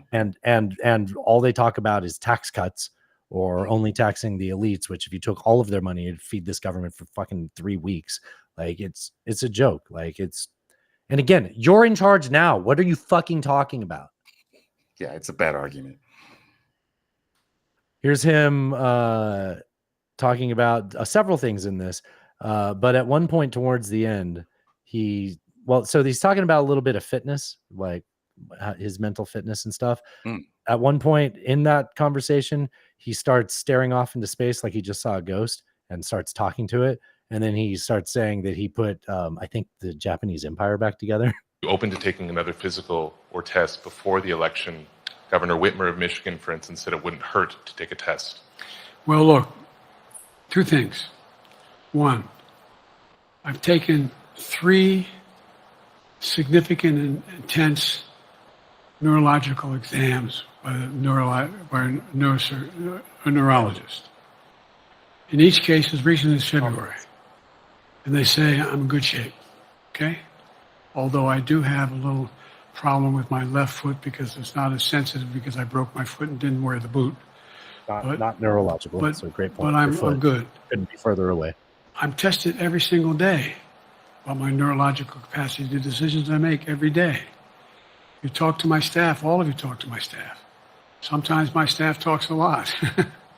But the fact of the matter is, I don't think you have them telling you that all the major ideas we've undertaken haven't been in part initiated by me. I remember when the staff and I said, I'm going to go to South Korea. We're going to get the chip.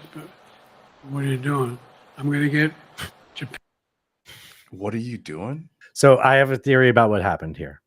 Somebody was moving off to his right. There's people in his crowd that are telling him he's getting off script, and they're saying, like, stop saying that. Get back to your point, right? Now, he's not smooth. So he saw them and his face lit up like he saw a ghost. For the people who are only listening, he has this point where his eyes open up and he like snaps his head in that direction as he's like panning the room slowly, and then he locks in, probably at this person being like, you're off script. And then so what does he say out loud? Probably what they're training him to say internally. What are you doing? Okay, say your point again. Now let me back that up and just play that part. That all the major ideas we've undertaken haven't been in part initiated by me. I remember when the staff and I said, I'm going to go to South Korea. We're going to get the chip. What are you doing? I'm going to get Japan and Korea back together again after essentially having hostilities toward one another since. I'm pretty sure he's talking about World War II. But I don't know. Japan and North Korea, or Japan and Korea back together again.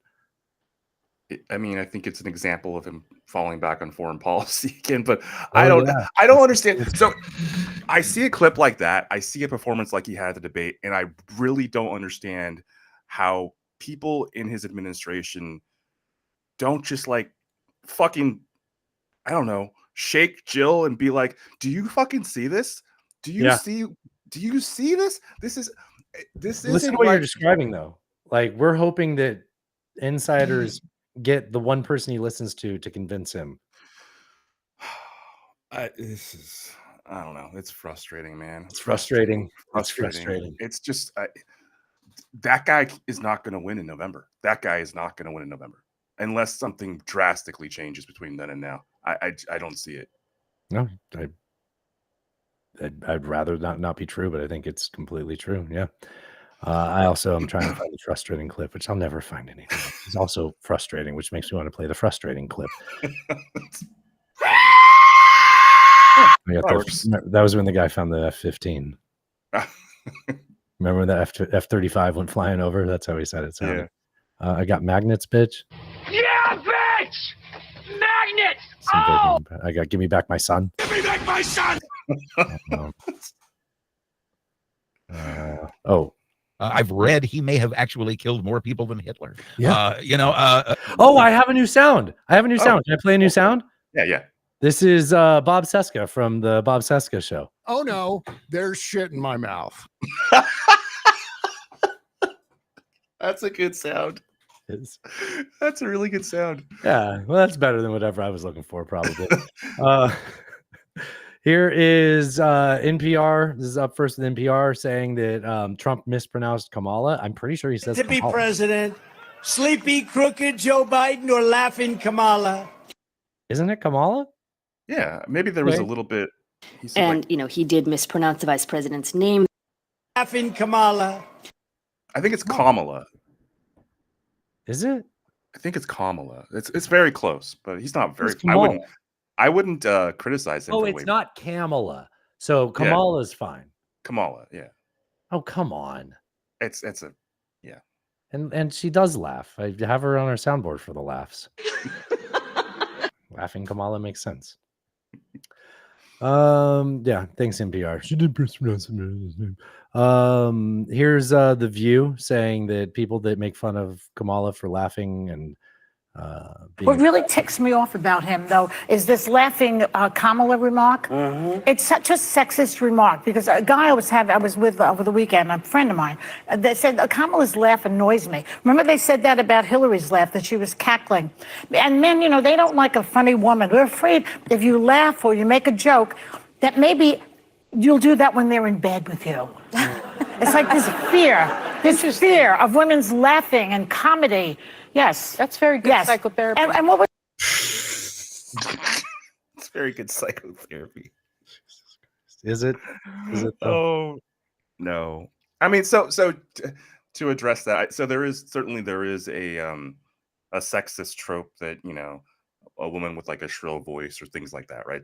We know that's a real thing. But that's Hillary's laugh did suck. It did suck. She did have a shrill laugh. Like it was like people were helping you, saying this is a characteristic of your candidate that if you want to ignore, fine. But people are telling you they don't like. The important part was she brought hot sauce in her purse, though. That was the important part. The amount of times that gets brought up genuinely, I'm like, what the fuck? Come on. Like that was racist as fuck. Like here I am on your Black morning show and things I always have in my purse, hot sauce. Yeah. Can't you believe me? Like train wreck. Like she doesn't just have a person to hold her things. Like she has a purse, right? Like a purse. I've had a slave since I was the governor of Arkansas. See previous episodes. They talked about her using basically slave labor. Free servants in the house. Yeah. Okay. It's time for this.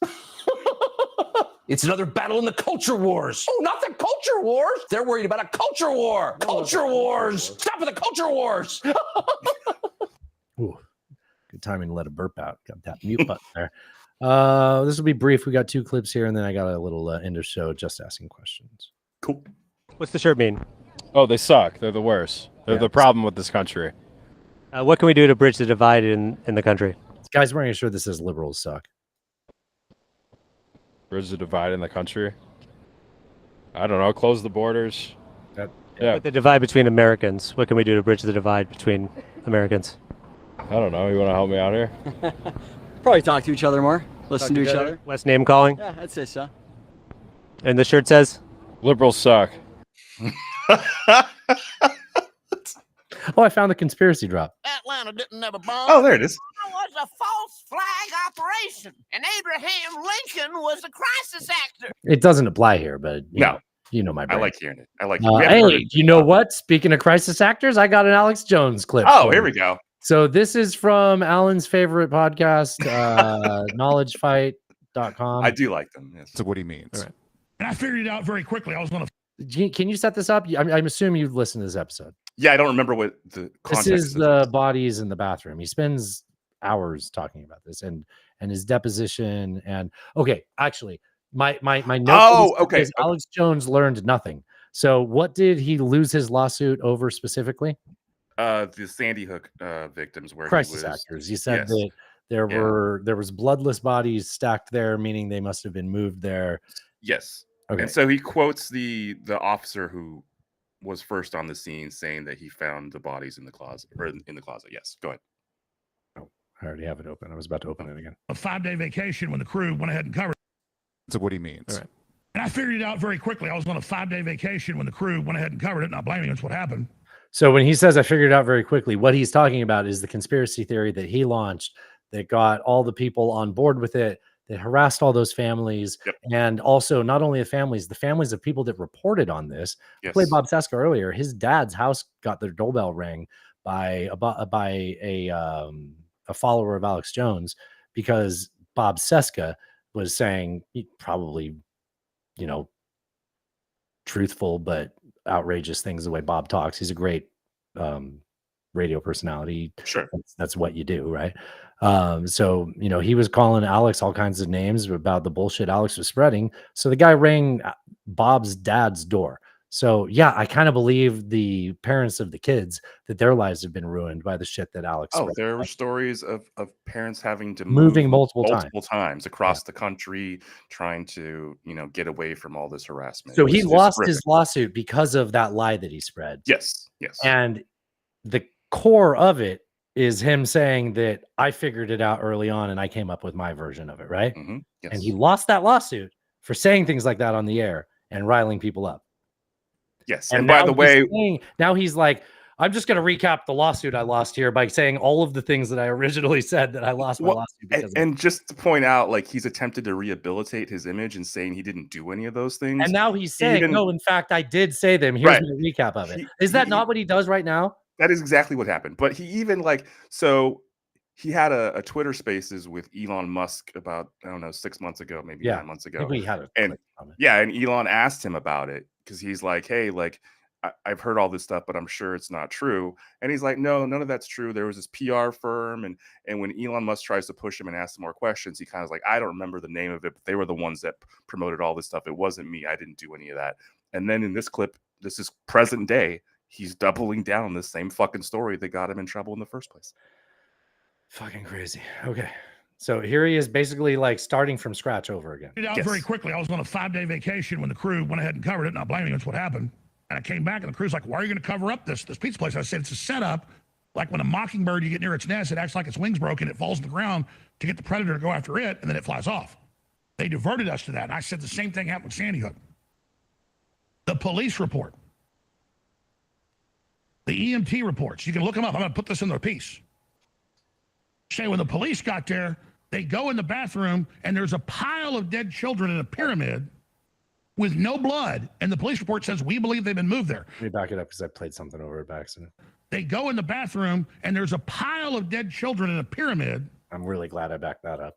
With no blood. And the police report says, we believe they've been moved there. There was men in the woods on helicopter footage. I was covering the real thing. They picked a few operatives, a few professors, a few people that either worked for them or were mentally ill to create a narrative. It didn't happen because it started coming out that it was something else. Real kids died. Adam Lanza was CIA. That came out in the news. Look it up. Adam Lanza, CIA, the shooter, not me. I didn't kill him. You know my name. You don't know his, do you? And I explained that it looks... Is he implying we don't know who Adam Lanza is? It seems to be what he's Why? implying. Yeah. Because I was exposing what really happened. They then diverted off. I covered it. Then they made me that guy, and the rest is history. Holy What is he? And so what they Go what ahead. they go on to play is the actual tapes from the deposition that was taken during Which was this way lawsuit. too long for us to play here. Right. But where the lawyer presses him on reading the police Right. So report. he's telling us the version where he's like, I've seen the video and there's a stack of bodies. Okay, well, let's see what you say when you're under oath in a deposition, right? Right. And it's a completely different story. And it's him saying, they're like, here's the testimony of the person that was actually there that you're saying you've determined your theory based off of. And he reads it out loud. He goes, well, that doesn't make sense. Right. As if he doesn't know or has no idea what the truth is. Because it's the primary material that he built his theory off of. And he's like, well, it doesn't make sense here. And he's like, well, that's confusing. Why would that happen? And it's like, you're making a deposition in your defense here. Why are you saying that? Like, I can't think of a more despicable thing to do to gain clout on the internet than to send an army of your fans to harass people who lost their children in a mass murder at school. Like it boggles the mind to even, I mean, consider doing that as a human being. Like that's just, it's so beyond the pale. It's hard to even hold it in your mind. I can understand it. Can you? Yeah, it's someone, because I know how I felt when that happened. I remember when I found the news of that, and I'm a pretty strong Second Amendment guy. I'm not the most Second Amendment person you're going to meet, but I can hold 3 guns that I just happen to reach right here. Like, believe me, like I'm a Second Amendment person. I need to not keep them all in that. The living room gun's not supposed to be in here, but we had kids here like a month ago, and I haven't moved it back. Anyways, living room gun has a magnet underneath the and the coffee table end table. Good to know. Yeah, just so you know next time you're here, or if you break in, it's under the coffee table. Fuck. Jesus Christ. Maybe I don't do that, right? Okay, it's not going to be there anymore. You might want to move it. Yeah, I'm going to move it. I've got another spot in mind, actually. Okay. All right. Good. Yeah, but good luck, rooting around our living room while our dogs are in here. You're going to hear you, and I got the shotgun in the bedroom. Okay, so. Anyway, I'm a pretty strong Second Amendment person, and I remember how I felt when I heard the news of this. I don't mean it this way, but I think it'll come across the best way to say it this way. So that was at my weakest point in my Second Amendment beliefs. Like I just remember being like, I'm pretty open to almost anything that anybody would say about this right now. Like this is just horrific beyond imagination. And when I say I can understand what Alex Jones was doing, is I could imagine not being emotionally in touch with myself and being more concerned about my principles and being more concerned with defending those things and preventing whatever change you might be afraid of, which in some ways I'm grateful for that didn't happen, because at the end of the day, statistically, there are more guns here like per person than anywhere else. And if that's not true, like if you're going to say like, what about Serbia? I don't really know, but I know there's a lot of guns in a lot of Eastern Bloc countries. But I think that we have something else going on top of that in America. And it's our mental health. And it's the way we treat people with mental illness, which is not to use, let's not hold Serbia as the high example of how to handle that. But you know what I'm trying to say, right? Like, I do. I don't think that was Alex's motivation at the time. Oh, I think it 100% was. I think he was afraid that gun rights and things like that would be, and he has the opportunity of leveraging that for selling his vitamins and all that kind of stuff. There is a reason we have buttons on the soundboard of him saying outlandish, let's rape possums, that crazy shit like that. He says that because he knows he'll get a response. And in effect, he will be in the media, in the public eye, because holy fuck, he said some crazy shit.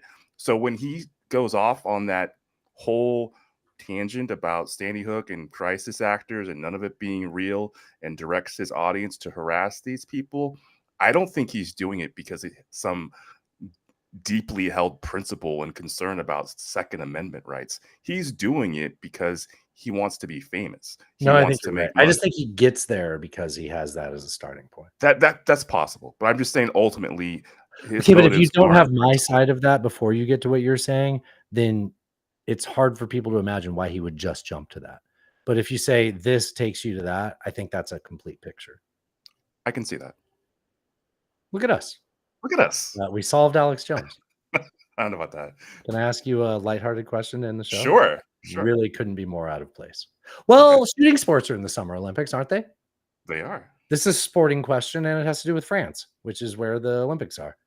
Look at me. People pooping in the river still? Yes, I think about that every time. They're going to swim in that damn river. I was thinking they were doing. This is the worst time of year for sports. College football comes up. Oh yeah, it sucks. It's not even a month away. This is the last month. I should say differently. This is the last month of the year without football in it. Thank fucking God. And like this weekend was even worse because the All-Star breaks. The All-Star game, I guess, was tonight, wasn't it? I think, yeah. So yeah, this is there was literally no the baseball worst time for yesterday. sports. There Yeah. was like less and less games going into it because teams taper down and travel. They have off days more frequently as you get into it's just the doldrums, right? Mhm. I mean, if it weren't for that international soccer, there was like nothing on. There right? was nothing. Yeah. The Crows won, but I don't think anybody watches Aussie Rules football. We should do an Aussie Rules football group if anybody wants to get into that, though, because I fucking love watching that shit. Anyway, I was trying to find something to watch sports-wise, and there was like the Scottish Open, or there was some golf tournament in England somewhere in the UK, right? Okay. Didn't watch. And I thought about, well, there was also Wimbledon, which is in England, but there's the French Open, right? So you got the French, you got tennis in France and tennis in England, and they have that in Americas, but there's golf in America and there's golf in England. There's golf in Dubai and Saudi Arabia. We know that now. Sure. Yeah. Do people play golf in France? Oh. I've never heard of it. I've never heard of a French golfer. Golf tournament. I can't even think of a French golfer that's like in Right? the PGA. Right? No. Yeah, that's weird. So I decided to look it up. Okay. The French Golf Federation is the 7th most popular sport in the Federation of France, which Really? when you rank it as 7th, you're like, not bad, Yeah. probably somewhere around WNBA levels. Yeah. It has over 440,000 members, just behind handball and ahead of swimming. Behind handball? So I would not say that golf is popular in France. Yeah, if handball's more popular, that's not doing well. Well, but it's ahead of swimming. Well, nobody wants to swim in that river, man. That's a good point. That's a good point. Hey, did I ask you Eleanor Roosevelt's maiden name? Did I do that on the last show? No, I don't think so. Oh, well, because it's better to end on something pithy. Okay. Pithy? Pithy? Sure. We'll go Is with that. the word? Pithy? Sure. Pithy. Yes. I don't know if that's right. Do you know Eleanor Roosevelt's maiden name? Rigby. That worked once for you in this show. I know. I don't. Fucking Roosevelt. Wait, what? Yeah, they were cousins. Oh God. She was Teddy's niece. That's unfortunate. Drive safe.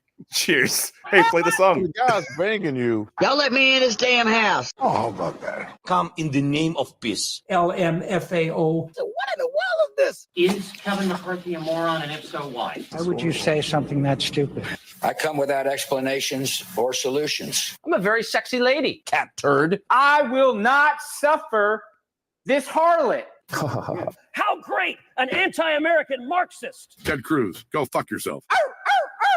Read the news. China is asshole. God bless the United States. Podcasting.